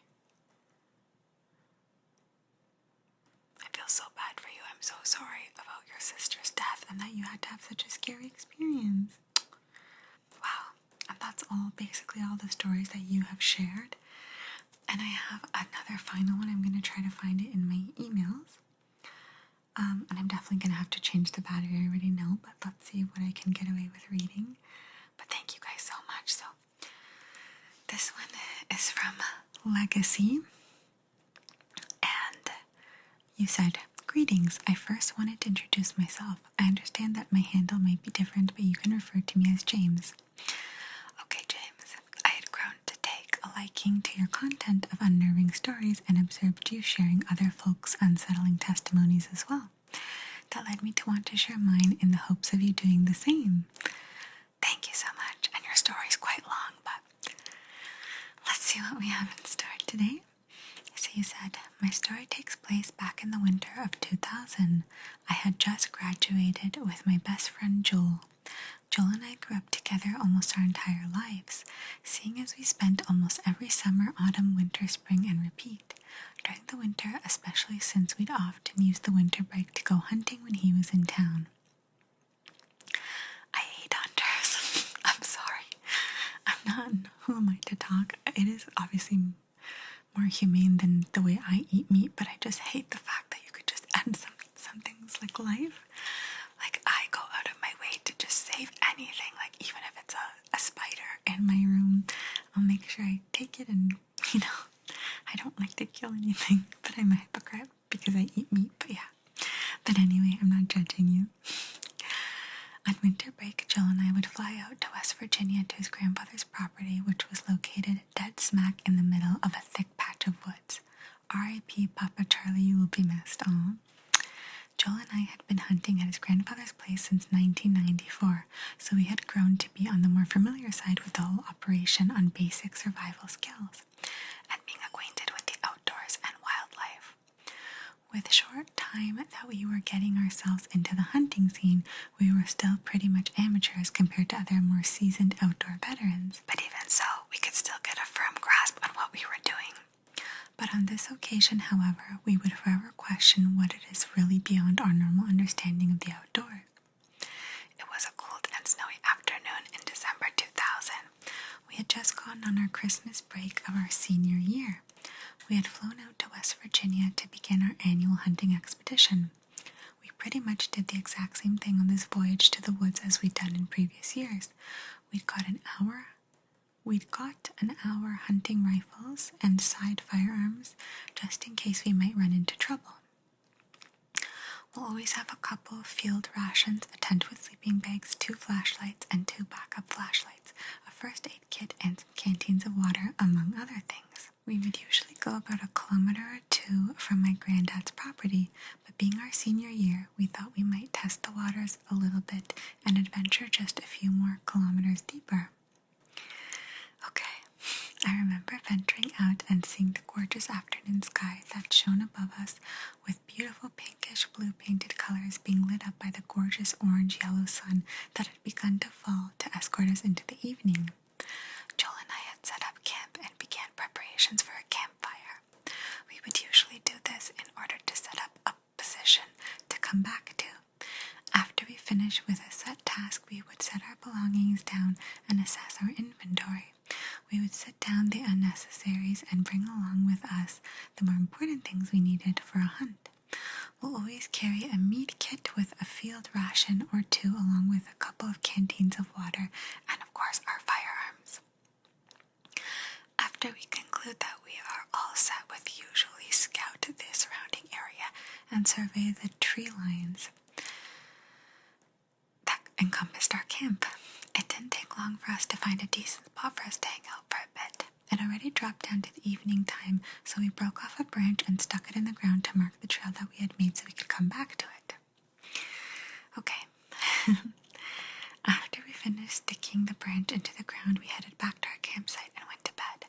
In the early morning, we got up to begin preparations for our first hunt of the winter. It was almost yesterday, I can tell you, that the early morning sky had greeted us with a mesmerizing pinkish blue hue to the sky. It was one of the most beautiful skies that greeted us all winter. It was cold and the air kissed us with a smooth, gentle breeze. We put our coats, our boots, and caps, and thus began our expedition into the great unknown. We followed the trail in which we had stuck the branch into the ground and once again surveyed the area to choose which direction to move on from, which we had crafted with the marker. It didn't take long for us to spot a deer from our trail marker. It wasn't common for us to find a wildlife specimen so quick, but it wasn't unheard of either. Upon closer inspection, we noticed that the deer looked as if it were sleeping or resting. But that was not the case, so we had gotten closer to it and to get a more thorough assessment and found that the neck had been fractured and its left rear leg looked as if it were twisted and pulled right off and separated from the body. Blood and remnants of the animal's meat were resting on the earth around the dead animal. The smell of the carcass was also prominent. Mind you that this was about 100 to maybe 250 meters from our campsite. It was real strange for Joel and I to find such a sight during the winter. Wow, what do you think that could have been killed by? I asked Joel. I don't know, I replied. A bear maybe, said Joel. But wait, it's winter, said Joel in a voice of correction. Yeah, you're right, I replied. In my head at the time, I was thinking maybe something had ambushed the animal and put it out of its misery in order to come back to it later. Joel had to go to the area to maybe find the killer, if it were still lurking in the area. He looked and looked with no avail. After that brief encounter with the carcass, with further our survey expedition in hopes of finding game that was alive ready for us to take the kill. About an hour passed since the carcass and encounter. We found a couple of deer that numbered around the count of 3. The deer were grazing on a couple patches of exposed grass and a few patches of bush and tree vegetation. We waited until the body of the deer was a little more exposed for us to take the shot. Joe volunteered to take the first prize of the season. As he prepared to make the first kill, I scouted the surrounding region for any other game or anything else that might just seem like a threat to our attempt of hunting on our prey. Nothing seemed out of the ordinary, as I've concluded to Joel. Joel had grunted back in acknowledgement and pulled the trigger for the kill. The deer in question, and what she thought was about 60 to maybe 80 meters away from where we were speculating. The deer collapsed and passed away, after which we then began our march to retrieve the body. So sad. As we did, we saw the rest of the herd retreat into deeper patches of the wood. I hoisted the body upon my shoulders, and Joel assisted me in doing so. After equipping the deer on our shoulders, we began our voyage back to our camp. A few moments went by, and the heavy and nerving feeling began to settle in. I couldn't shake the feeling that we were being watched. I remember we strolled about 30 meters into our voyage, and Joel, out of sheer boredom, decided to take a fallen tree branch and whack it against a tree. I kid you not even 10 seconds went by, and a knock replied to Joel's knock. Joel turned to look at me and asked if he heard that. Yes, I did, I replied. The knock head which replied to Joel felt so random, as if it were a coincidence, but yet it sounded loud and clear, and the noise echoed through the woods. Joel decided to make another knock, but this time none replied back. I started to feel as if I was being watched again, and this time I'll let Joel know what I was feeling. Joel said he was feeling the same way. We were about halfway to our established campsite when we heard yet another knock. And from that position, from the knock we just heard, we heard yet another knock that did not sound far from the original source. WTF, Joel said as he turned to me. And this time it was about 12 in the afternoon when it happened. Whatever was making those knocks seemed to quit for the time being. We had reached our camp and begun skinning the deer. When we finished, we would keep the meat and throw out the remnants. This time, however, after hearing strange noises from the woods, I thought I'd just throw it out a little further from our campsite in hopes of not being found for whatever reason I didn't know. It was about 6, 7, maybe 8 in the evening. I can't remember, but it was getting dark, that's all I know. I let Joel know what I was doing, and so I went off to throw it as far as I could from our site. In doing so, so I had just finished casting it away when I felt yet another heavy set of eyes gazing on me. I threw the carcass down and looked up, hoping I could find whatever I felt was looking for me. I looked around at all for 360 degrees and couldn't find anything. Even though I saw nothing, I still felt as if I was being watched by someone or something. Of course, this was the time when stupid, forgetful, idiotic me had left my side firearm to dispose of a body. After a few moments of being real still, I heard a hard and loud pronounced thud about 20 feet to my left. I jumped and looked, and it was a rock. My heart was starting to race, and I started to ponder on the reason a rock would be hitting the surface near where I was standing. It was as if it were thrown. I looked at the rock, and then another one had landed 10 feet in front of me, not even 10 seconds apart from the first one. Now this was the moment where my heart started to really kick into high gear when I noticed the size of the rock that had just been thrown in front of me. This rock was about the size of a dinner plate. Now you've got to imagine the strength of who or whatever possesses in order to throw such a large rock in order to make the sound it makes when it drops down on the ground. The sound was loud, hard, and very deep and pronounced. I shouted, "Hey, who's there?" And nothing. I grabbed a smaller rock and I threw it in the direction of where the big rock came from, and again nothing. I still felt the heavy ice gazing upon me, and that's when I took off and started to run back to camp. I came rushing out of breath, and Joel is trying to calm me down as I'm trying to explain everything in one breath. He tells me to slow down and to explain what is going on. I tell him that there's something out there that's doing rocks the size of dinner plates. I think throwing. He calls my bluff and says that I'm crazy and that I need to calm down. He goes on to tell me that I need to stop making things up. I tell him that I'm not and that he can go to the spot I was at to see for himself. This time I grabbed my fire alarm and told him to equip his as well, and he did so with a scoff. We go and we stand at the position where I found myself in. Now mind you, this time it's pitch black and there's no light other than the moon. He pulled out his flashlight and surveyed the surrounding area. We found nothing for a short time. I told him to watch as I began to prepare myself a rock as I was about to throw it. I picked a random direction and chucked it in said direction.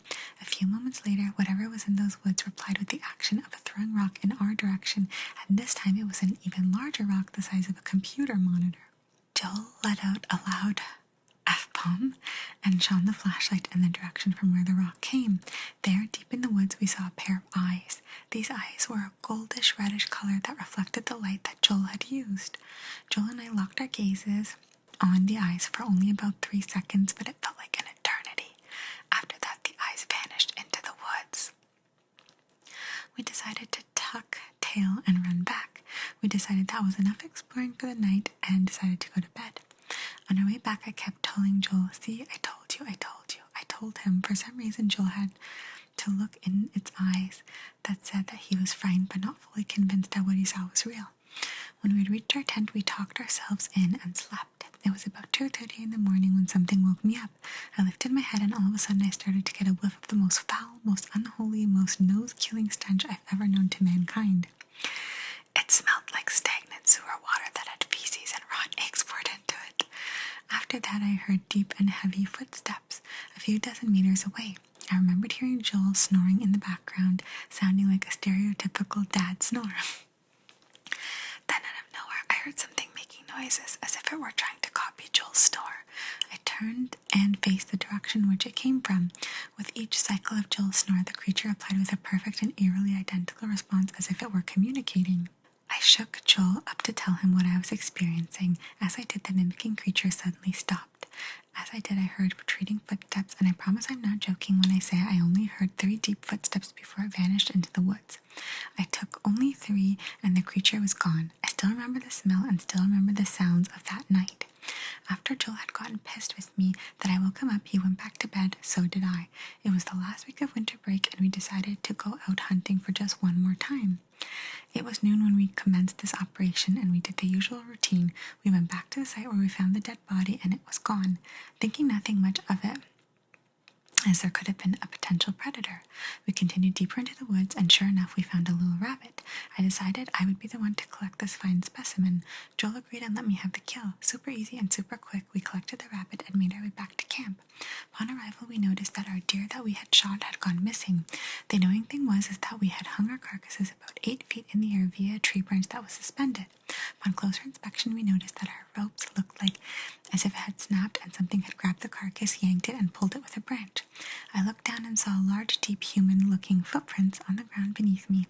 I pointed Joel's attention to the prints, and I compared my boot. 17 in men's size at the time, and my foot was dwarfed in comparison. 17? Maybe your sizing's different than ours. Now we were starting to get real unsettled real quick because something heavy, large, and tall had just stolen our prize, came and took off. At first I wanted to believe that it was Joel fooling around because of the whole rock incident, but that was negated real quick when I got a familiar feeling that I was being watched along with Joel. This time Joel had actually pulled out his hunting rifle and surveyed the surrounding area because this time he actually told me he was feeling watched, and I followed suit. Joel fired off a warning shot in the air and nothing. Whatever had taken our deer was gone. We decided to end our Christmas break the day after. We started packing up the more useless items when it came to hunting, but kept the general more important possessions out like firearms, water, and stuff. Later that night, Joel and I were awoken by a loud and deep roar. The lung capacity for one to let out such an intense and deafening roar had to have been larger than life. The roar was loud, it was deep, it was heavy, and it traveled through the entire portion of our woods to our campsite and back. After that, we heard another wood knock and another and another.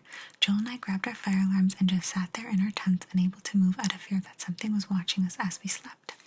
This time, roars were letting us know that whoever made the sound possessed the territory we were resting in and that we needed to get out. Joel, out of sheer annoyance, let off a shout that only seemed to piss off the creature more than what it sounded like originally. After Joel had let off a shout, another roar was let out, and this time it sounded more intense and a lot more angry. Soon after that, another roar was let out, and another and another. Oh my gosh. Okay. After the wars, rocks had begun to be launched in our direction. It was getting closer than the last. We put on our boots, our coats, our caps, grabbed everything, and made us feel safe like our fire alarms. We got out and shined the flashlight in all directions. What I saw will forever be ingrained in my memory for the rest of my life. With my flashlight, I saw a tall, hairy, bulky, and girthy creature. This creature was by no means a human being, nor was it a bear. It stood on two legs, and it towered over every normal-looking tree and brush. This creature looks as if it reached 8.5 feet to maybe 9 feet. The creature was a dark, blackish-brown color, and the creature was a dark, blackish-brown color, and the fur or hair, or whatever you want to call it, was 3 inches long, hanging off his arm. Seeing this creature brought tears to my eyes out of sheer fright. The creature was about 100 yards in front of me when I yelled. Joe quickly turned his head in the direction I was looking at and saw the creature as he let out a yell as well. He fired his rifle in the direction of this creature. The bullet looked as if it pierced this humanoid-looking thing, and this hulking thing absolutely tanked it. After it had been struck by the bullet, this thing let out the most terrifying, deafening, and most angry roar I've ever heard. After it did that and vanished into the woods, we decided it was no longer safe to remain in the woods for one more night, and we booked it back to my granddad's house. Duh! As our legs continued to carry us as fast as they could, we heard loud and deep footsteps pursuing us. I looked back to see the creature again, this time sprinting and charging at us. With each step, the creature let out a grunt and a deep inhale. Afterwards, ruff, ruff, ruff, ruff, was the sound that I heard as it pursued us with his arms and hands outstretched and ready to snatch us. And I am in no way any bull crapping you when I say this, but with each step, it easily cleared 5 to 6 feet. As we acknowledged the imminent danger behind us, we heard other roars and other grunts sound from our left and right. A group of these humanoid creatures were on to us, and they were pursuing us. I didn't want to think about what would happen if they caught us, but we just kept on running as fast as we could. We ran for maybe about 2 to 4 miles before we finally saw my granddad's house lights on in the patio. We had left almost everything in the campsite besides our fire alarms and what was left in our backpacks. We finally reached the patio, and we looked back as the creatures let out their roars and yelps. I remember having my clothes being ripped as I rushed through the brush and having my trousers being stand by my earring as I was being frightened to death. Joel was out of breath, and I was, and that was the day we finally decided to quit going into the woods. That's good. We told Granddad when it happened, and his eyes grew wide and his breathing slowed. He didn't tell us anything in response, and we asked him if he was all right. He said yes, that he was all right. He asked us if we were pulling his leg or something. We said no, naturally, as he can clearly see our ripped clothes and frightened expressions, that we were still plastered on our faces. He said okay and prepared us a cup of tea and sat down and began to tell a story that was passed down from his great-grandfather, which was passed down from his great-grandfather to his father and finally him. That story is for another day, for it is a long one and I don't want to take too much time. Thank you, because I'm out of breath. But long story short, what we had seen was Bigfoot. I hope you enjoyed the story and I hope that maybe it'll get featured soon. Regards, James. Thank you, James. I'm sorry for hassling you about being a hunter. This was quite the long story. I mean, look how long. But we did it. So, if this is a true story that you're telling, I definitely believe that you did see a type of Bigfoot, for sure. Perhaps Bigfoot is just an alien species, who knows, but it's pretty amazing that the Bigfoot managed to run so fast, but you still outran it. Interesting. But I would love to actually hear the next part of the story, so if you want to include it in the comments down below, feel free to do so. Because this is it for this year's scary stories that you provide. I will like to probably read more scary stories, so maybe I'll find some online for us to read together, or if you have any links to any scary stories that you want me to read, let me know. I apologize for reading that last one so quickly, but I think it was like 20 minutes long, and I'm out of breath. But thank you, James, and thank you everyone who contributed to this year's scary stories. They were good. They weren't too scary, but some of them were terrifying. So thank you so much for sharing. I so appreciate you, and I'm forgetting now which scary stories of mine I've shared with you or not, so I think I'll just leave it for now. I did a bit of commentary throughout, so hopefully that gave you a taste of some scary things in my life too. But thank you so much for being here. Happy October. And let me know if you have any fun October traditions. I am a chicken when it comes to scary stories, but I do like them. And I do like scary movies as well. So I told my husband that in the month of October, that is the only month we can watch scary movies or shows. So in a weird way, I actually look forward to October because I like to, really celebrate the fall season and get all spooky and scary and watch shows. So we've always watched like The Haunting of Hill House and those kind of series. I believe there's going to be a new one this year as well, which is nice. And then we'll watch like a few scary movies and stuff like that. So I really want to watch Justin Long's Barbarian. So I'll be watching that this October. And yeah, I'm just super excited. I enjoy being scared, but I also don't, so I really just save it for 1 month. And then come November, it's already Christmas time for me, but thank you so much for being here. I hope you enjoyed this kickoff to October with these spooky stories.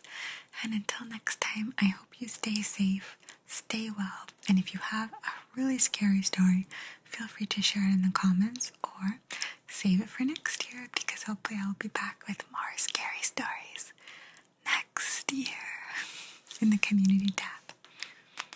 Thank you so much for sharing, and you all mean so much to me. Clearly I wouldn't be here without any of you guys, so thank you so much. Sleep well, and hopefully you still have sweet dreams tonight. Bye bye bye bye bye bye bye bye bye. Bye. Hello. Today we are going to be looking at this food and drink magazine. Now, if you didn't know, I live in Canada, particularly Ontario, and this magazine is free at the liquor store, because in Canada we have stores that sell alcohol particularly. So pretty recently, I would say the last 5 years or so, we've been able to get liquor at the grocery store as well, but before then it was strictly the LCBO. So it's really interesting because they give away these free magazines in store every season. So this is the autumn 2023 one, which is why I'm uploading this for Halloween. I figured that I would change my upload schedule a little bit this week.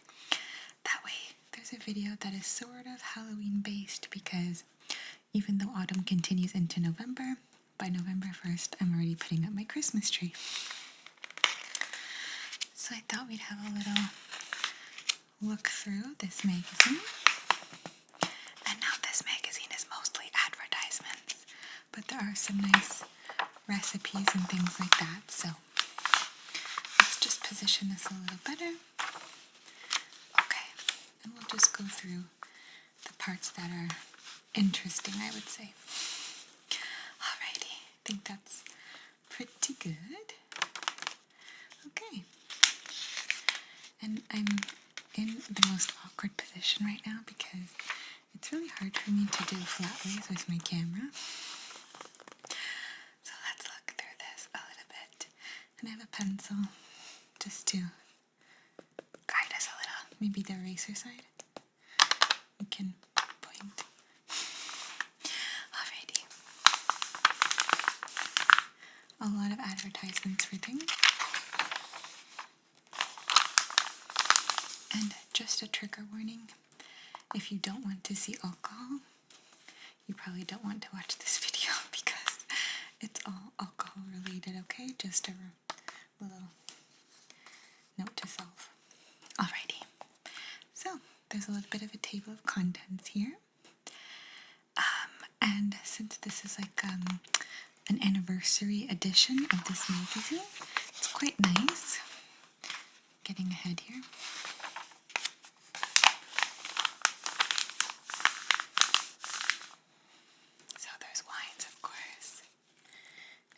Lots of nice, interesting recipes.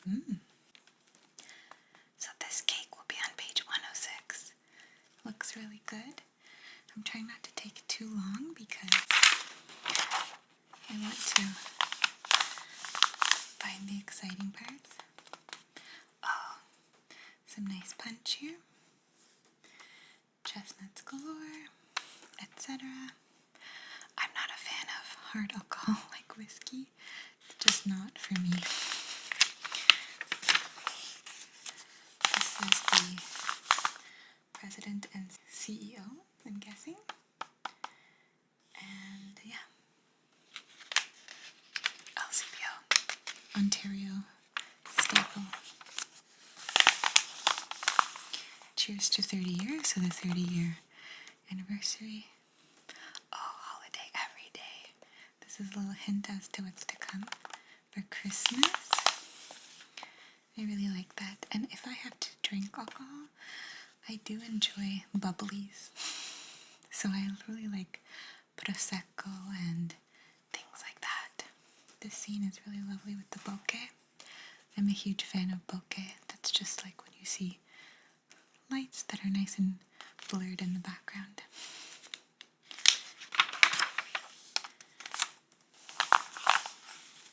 Cheers to a female-owned winery. Very interesting. You should know that our Ontario wine is not very good. Not to diss any Ontario winemakers, but they're not the greatest. Lots of advertising. Because this magazine is free, it's full of ads, but the ads are actually really nice too. And what I do is I save these magazines for when I scrapbook at the end of the year. I like to cut out things like words that I see that are interesting. A few of our favorite things.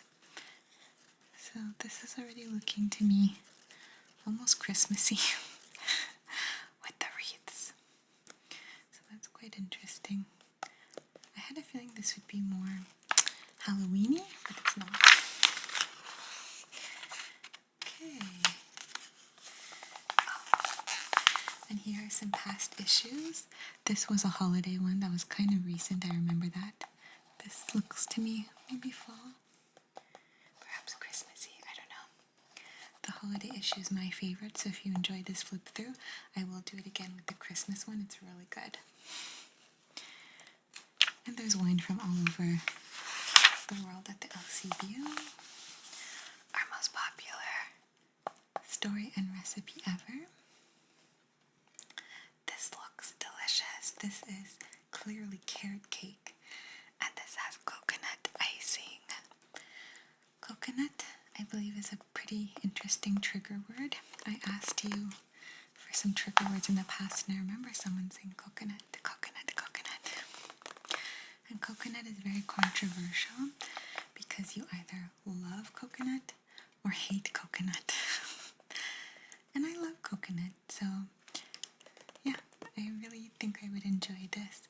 I often do make, I don't know why I'm pointing to this, I often do make carrot cake with coconut in it as well, but never coconut icing, so that looks actually really nice. This ice cream looks really good too. And more prosecco, bubbly.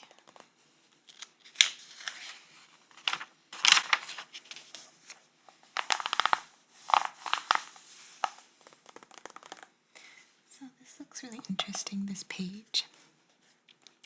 And you can see the alcohol, and it's sort of numbered. So we have a Lambrusco, I'm guessing here. Crown Royal, yeah, number 2. Empress Gin, I don't know why they didn't put the numbers on. You know, they put the numbers on them, then you can find them. I guess it's just going in order. Because it ends with the Amaro, Montenegro, Italian liqueur. A nice bitter. Bitters are, as we know, what makes Aperol Spritz so delicious. And some bubblies.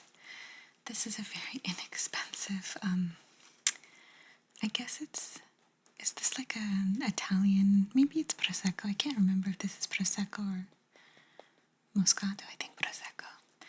Very inexpensive, but I find sometimes the cheaper the bubblies, the sweeter they are, which I kind of like. So I guess I'm a cheap drunk. Okay. Did I miss a page? Yes, I did.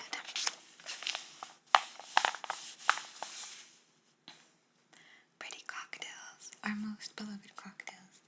This looks like an Aperol Spritz. Yeah, Aperol Spritz, I think. Interesting. Manhattan, maybe. Negroni. I see Negroni in here. I don't know which is which.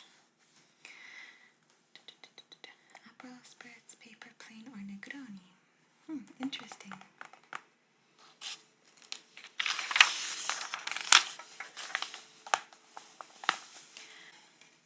Okay, I had to do a little pause because of vacuuming, but I think the most noisy is over.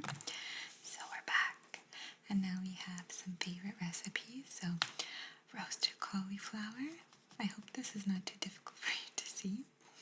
Greek shrimp and orzo salad, cheddar bacon soup with crushed pretzels, harvest nachos, sweet potato and pear soup, honey roasted cherry tomatoes with feta, French onion soup, or just onion soup, if you have it in France, is my favorite soup. It's so delicious. Then there's a little bit more. Gnocchi, that looks nice. Cacio e pepe, spaghetti cacio e pepe. Some short ribs, cheddar stuffed mushrooms. Interesting. Lots of yummy recipes. I was just learning on TikTok, as I learn everything, that a lot of men don't like soup. So maybe this kind of soup where it looks nice and thick, but I feel like the water-based soups, I heard that a lot of guys just don't like it. Like when their significant others want to make soup, they're just like not that into it. So let me know if you like soup. Okay. Ooh, I like this. So this is ending on a sweet note. This looks really delicious. And because of where I'm filming, I hate to keep apologizing in my videos, but there's a fridge sort of behind me. Hopefully I do a good enough job editing the sounds away, but yeah, between the fridge and the vacuum, I do apologize for this brief little noise right now. I still do hear that vacuum in the hallway. Maybe I'll make this page the screenshot for the cover photo of the video. But look how good the this looks. And this is ending on a sweet note. And we have a 12-layer malted milk mousse cake, cauldron citrus fruit cake. Now, fruitcake is very controversial because a lot of people are sort of not into fruitcake at all. Now, if it's a fruitcake like this, I don't know if I'm that interested, but if it has the thick layer of marzipan frosting, I'm in. That's when I love fruitcake. Pecan pie bars. Do you say pecan or pecan? Cardamom pistachio sugar cookies. Strawberry and pineapple curd bomboloni. So the Italian donuts. Salted caramel pudding. Sticky toffee pudding, I love. Blackberry glazed sunshine chiffon cake. Super nice. So it looks delicious.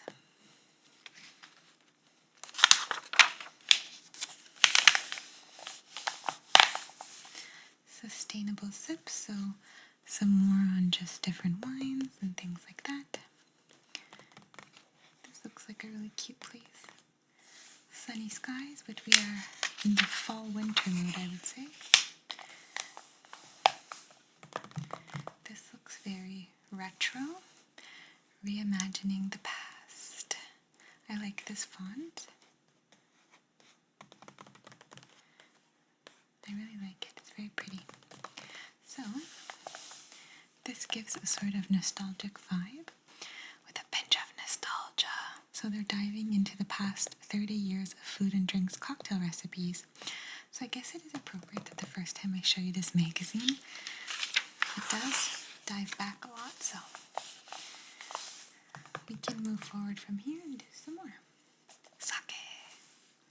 Osaka. Okay, so blast from the past. Oscar Tini. This looks good. This also looks good. I like the creamy martinis and liqueurs. Caramel apple martini. Orchard plum martini. Oh no, sorry, orchid plum. Orchard. I thought of like an apple orchard. Orchid plum martini. Martini with a little tea bag. That's cute.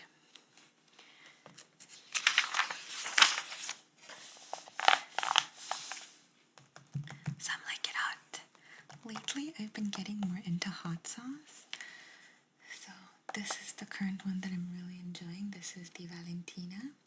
It's delicious. So yummy. So it puts a spotlight on Mexican hot sauces.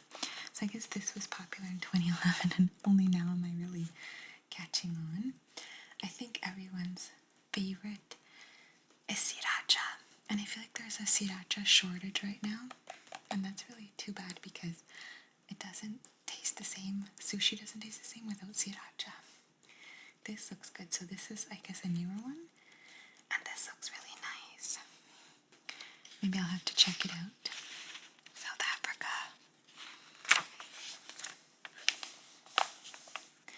The art of styling drinks. So interesting. So you can see the Manhattan, the Margarita, and the gin and tonic, sort of the before and after. And one day these will be considered retro, but I guess these are the classics. Now we've upgraded. The Romance of Rioja. Rioja, because the J is pronounced with an H in Spain. So, let's see. They talk a little bit about Rioja and a little bit about the wines there, which is nice. So you can learn a little bit. That's what I like about these magazines, if you're particularly interested in alcohol. You can actually learn a lot. Okay, interesting. So, tasty and traditional tapas. Toronto and Spain. I'll have to check this out. Have I been? I think I've been to one of these too. I can't remember. Maybe this one? I'm having a hard time remembering. I really love tapas because for me, this style of eating is like sort of my favorite because I love to share and I like little bites of different and new flavors so I don't get bored. So I really, really, really love tapas. Like tapas as a meal for me, I guess it's like girl dinner. But it's so delicious. Just little bites of things is like the best. Of course, this isn't anything like girl dinner. This is much better, but you know, just the idea of having little bites. Different tastes, and it's all so yummy, so I really like that. This is nice too, so they're going through the archives, and they're looking at different cocktails. Yeah, there seems to be a lot of a focus on the Manhattan cocktail. So, an emblem of New York's Gilded Age. The Manhattan Courvoisier. My husband pronounces this differently. He has like a little bit of a Russian accent on some words, so he pronounces this a little bit differently. There's a song past the Courvoisier, but I don't think it's pronounced that way in French. The vodka martini. This is something that I don't think I would be interested in. Although like the nice brininess looks good, but this would be too strong for me. This is a classic though, so if you love vodka, I'm guessing you'll love this martini. Gin drinkers may frown. Interesting. This is a pretty advertisement. I like the apples. This is nice. Orchard, there. Finally. The word I thought of when I saw orchid. This is orchard. Experiment. Ripened in a Scottish valley. Interesting.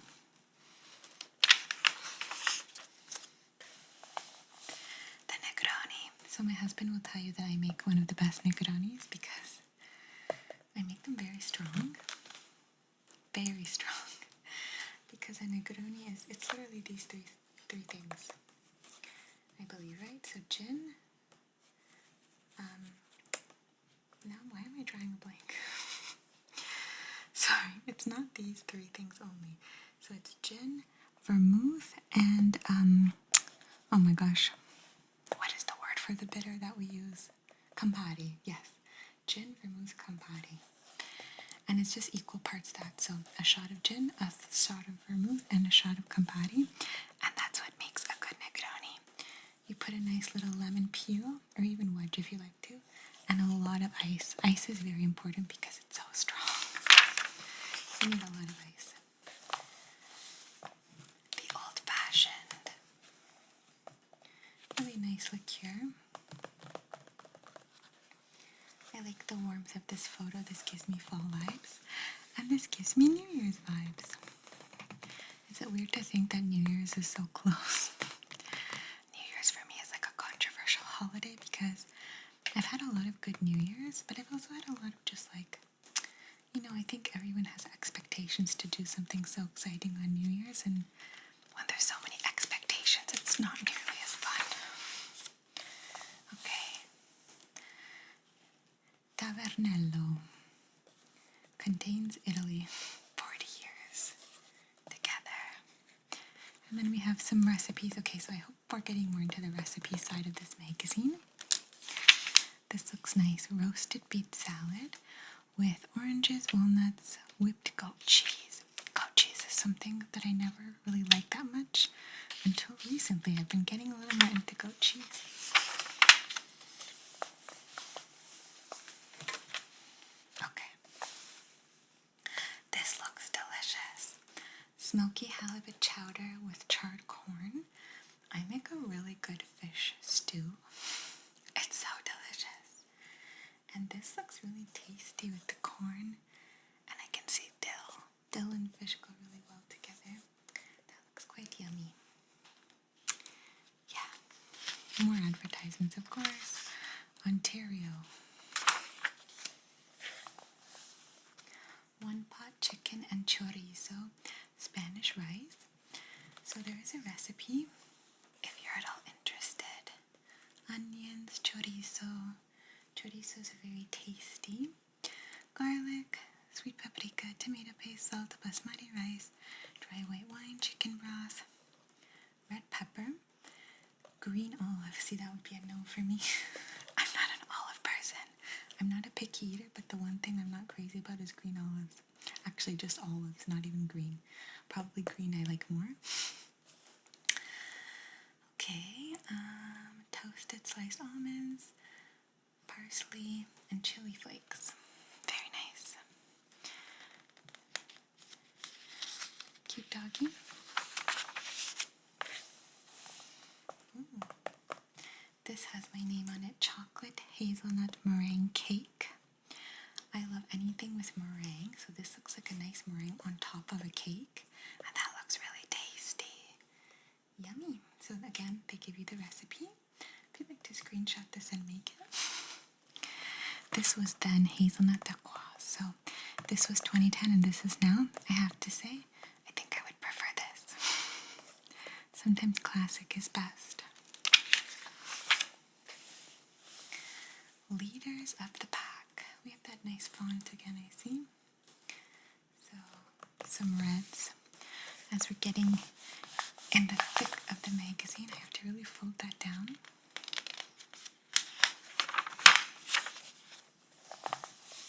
Again, lots of alcohol. Don't want to focus too much on alcohol in case it's a bit redundant, but it's quite nice to look at.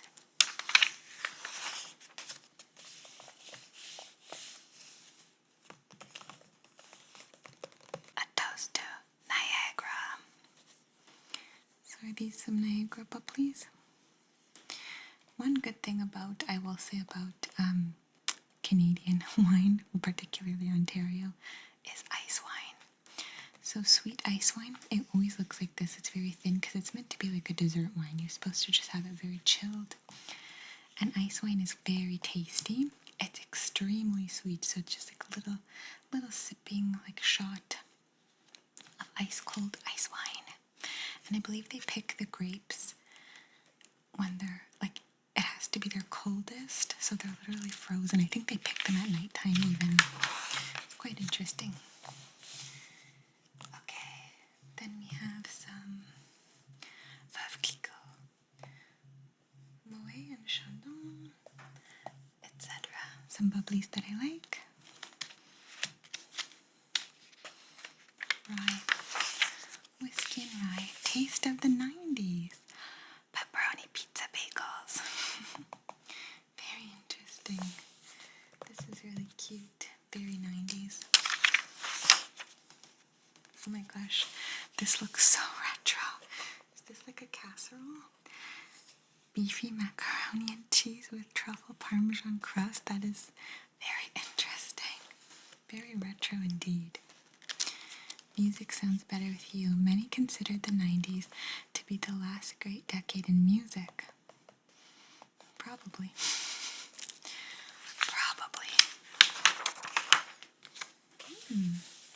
Oh, this looks nice. Cookies and cream Rice Krispie squares. So tasty. It would be actually a good idea to mix in Oreos with Rice Krispies. That's actually a good idea.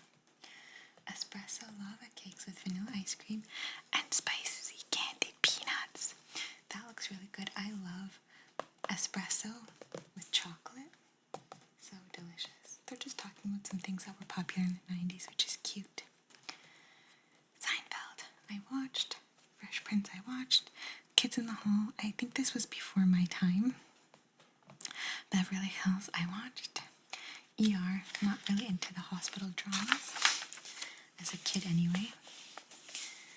Okay, seasonal collections. Ooh, perfect for Halloween.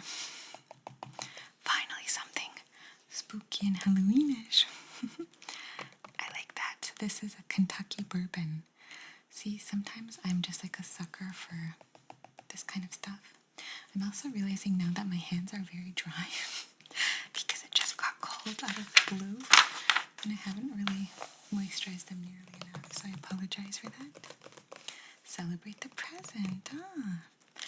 So, Ontario Spritz, a cocktail we've created for our 30th anniversary. I really like this picture. That's just super pretty to me, I don't know. This gives me like a both Halloween and Christmas vibe. I really like that. An advertisement for like a grocery store or Ontario. also some cider. Ciders are actually pretty good. It's about as close to a beer as I'll drink. Is a cider. Okay, they talk about some dining, advertisements for eggs.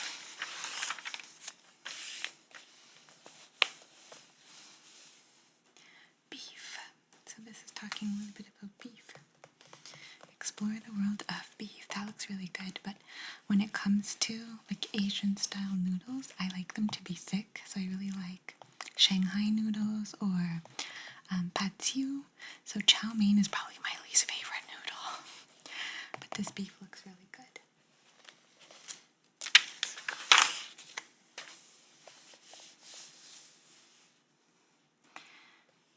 Butter tart. Are butter tarts a Canadian thing? Let me know. To be honest, I'm not the hugest fan of butter tarts. Like, my whole family loves them. I'm not a huge pie person. And they're like kind of like the sweetest pie ever. They're quite good, but I'm just not a fan. But this alcohol, like this butter tart cream, that looks really good. Yeah. This page is super nice. I like the writing of Negroni. It's so classically Italian. That's what a classic Negroni looks like. And as I said, Campari. So remove gin and Campari is your Negroni. This looks amazing. Fish tacos. Love that. And I love cilantro. Another controversial thing, but I love cilantro. This is very pretty. This is avocado toast. I think avocado toast is delicious, but overrated. I'm being so picky today. I don't know why, but there we have it. Oh, but this is not overrated. Can you go wrong with a good smash burger? I particularly like smash burgers because the meat is thin and crispy, and you can layer it with cheese. It's delicious. I love that. Hi, Brad Pitt. The Gardener. A French Riviera gin. I wonder if this is his gin or he's just advertising for it because, you know, celebrities all have their own brands. Very interesting.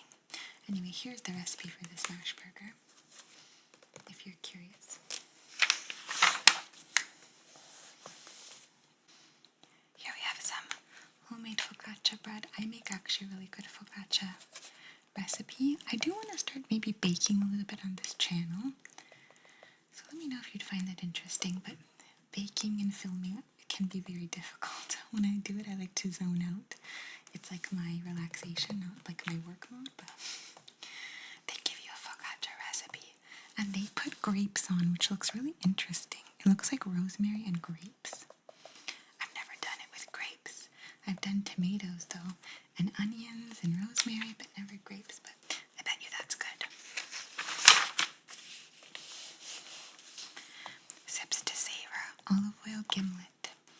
I feel like people are trying to put olive oil in a lot more things, like even coffee and things like that. This page is kind of cool. I like how sometimes advertisements look aesthetically well with what's in the magazine. MSG martini. So gone are the days where we would fear MSG. See, look, though MSG once had a bad health rap, those claims have largely been disproven. So, as we know, MSG just adds an extra layer of savoriness, maybe umami to dishes, so it's interesting. Introducing agave. That's pretty.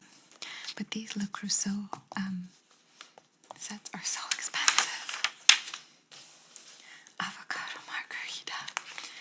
I don't know, that doesn't really look that good. It looks a little too thick. But it's a very pretty picture. I'm sure if you love avocado, you'll love this. I like this bottle and the fact that it goes so well with our glass. It's very cute.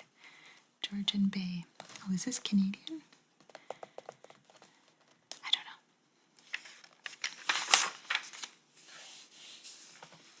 Gochujang bullseye.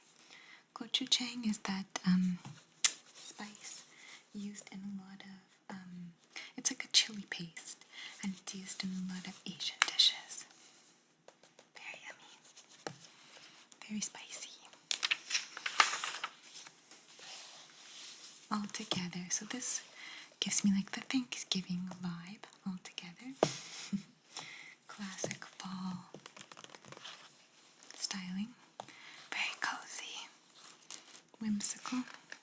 I think that blurred images, like this woman in the background being blurred, this is like a new thing that everyone seems to be loving. This page is very nice actually.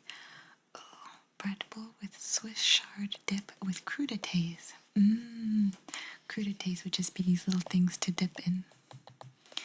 And this is crispy pork cracklings. I thought this was calamari at first. Carrots, charred fennel soup with walnut.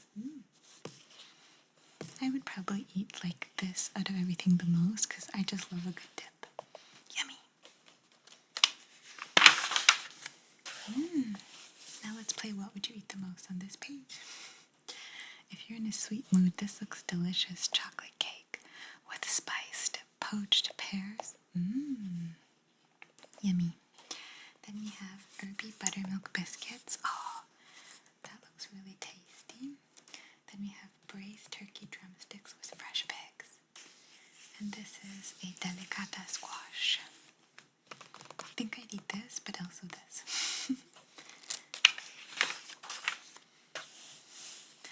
In good company, you can see Toronto, the CN Tower, in the distance right there.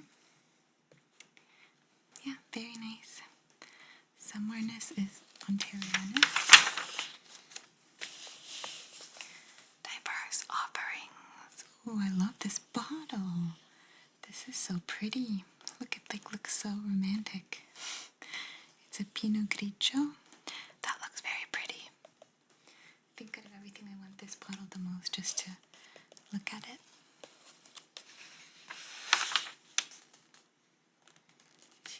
Cheers to beers for good. I don't like beer. It's too bitter for me, but I know a lot of people love beers and IPAs.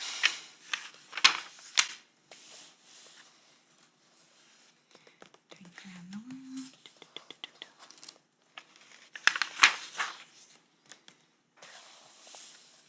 Feast-worthy Thanksgiving wines. Again, the fall atmosphere of it all.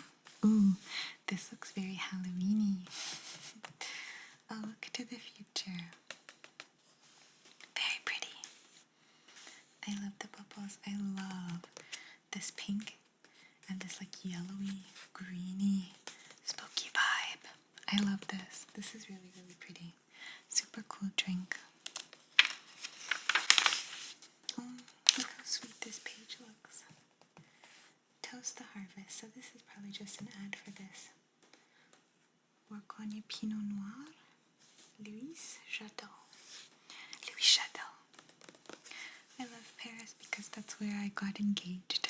And it's such a special trip with special memories. So super pretty. This is this sake? I don't know what this is. Sochu. Okay, so this is sochu. Sip this Japanese spirit alongside noodle dishes and sushi. Pretty page, I like this. Warming trend. Bourbon, Benedictine, Cointreau, ginger liqueur, Saint Germain, brandy, cherry liqueur, chartreuse. Icing call.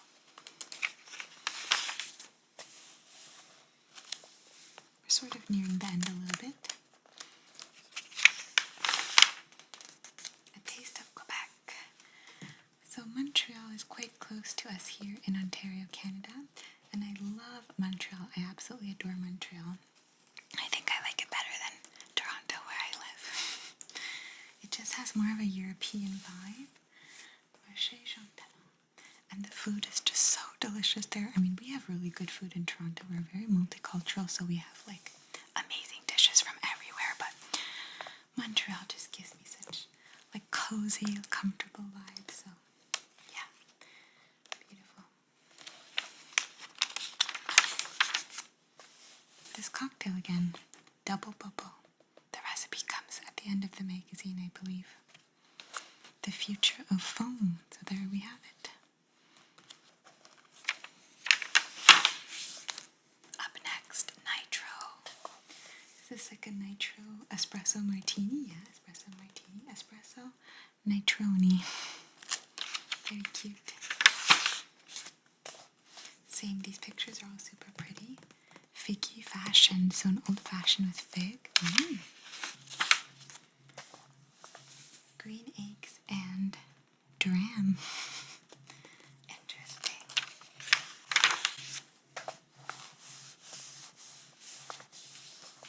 The magazine is no longer making those nice crackling sounds. Coming attractions. Sistina Pecorino, Simply Divine. Very interesting. Sesame seaweed snack bars. That looks tasty. What's this? Flaming saganaki with grapes and honey. Delicious.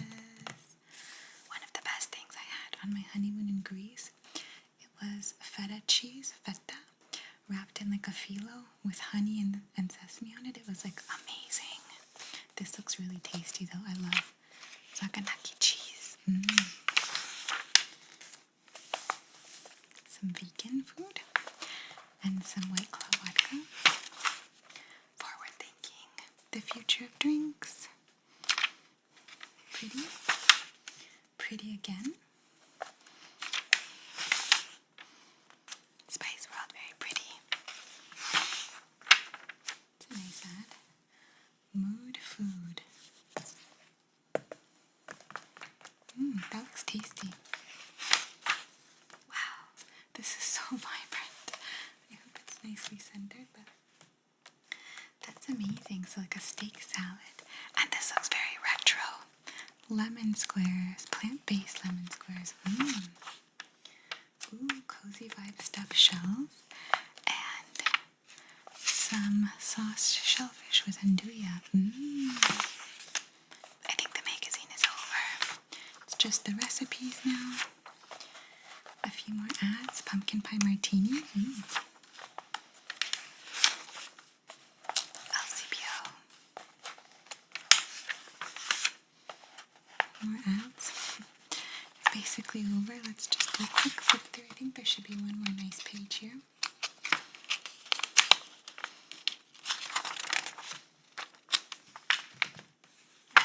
Recipe for that if you want. Recipe for a lot of things we've seen. Recipe index. And that's the last page. So that's the end of the magazine. So thank you so much for watching this magazine flip through with me. I hope you enjoyed looking at the food and drink free magazine from the LCBO, because if you do, give it a thumbs up, and I'll be back for the Christmas edition. Okay? Thank you so much for being here, and I apologize if this was a little bit rushed, but sometimes I don't want to bore you either. So there we have it. Thank you so much for being here.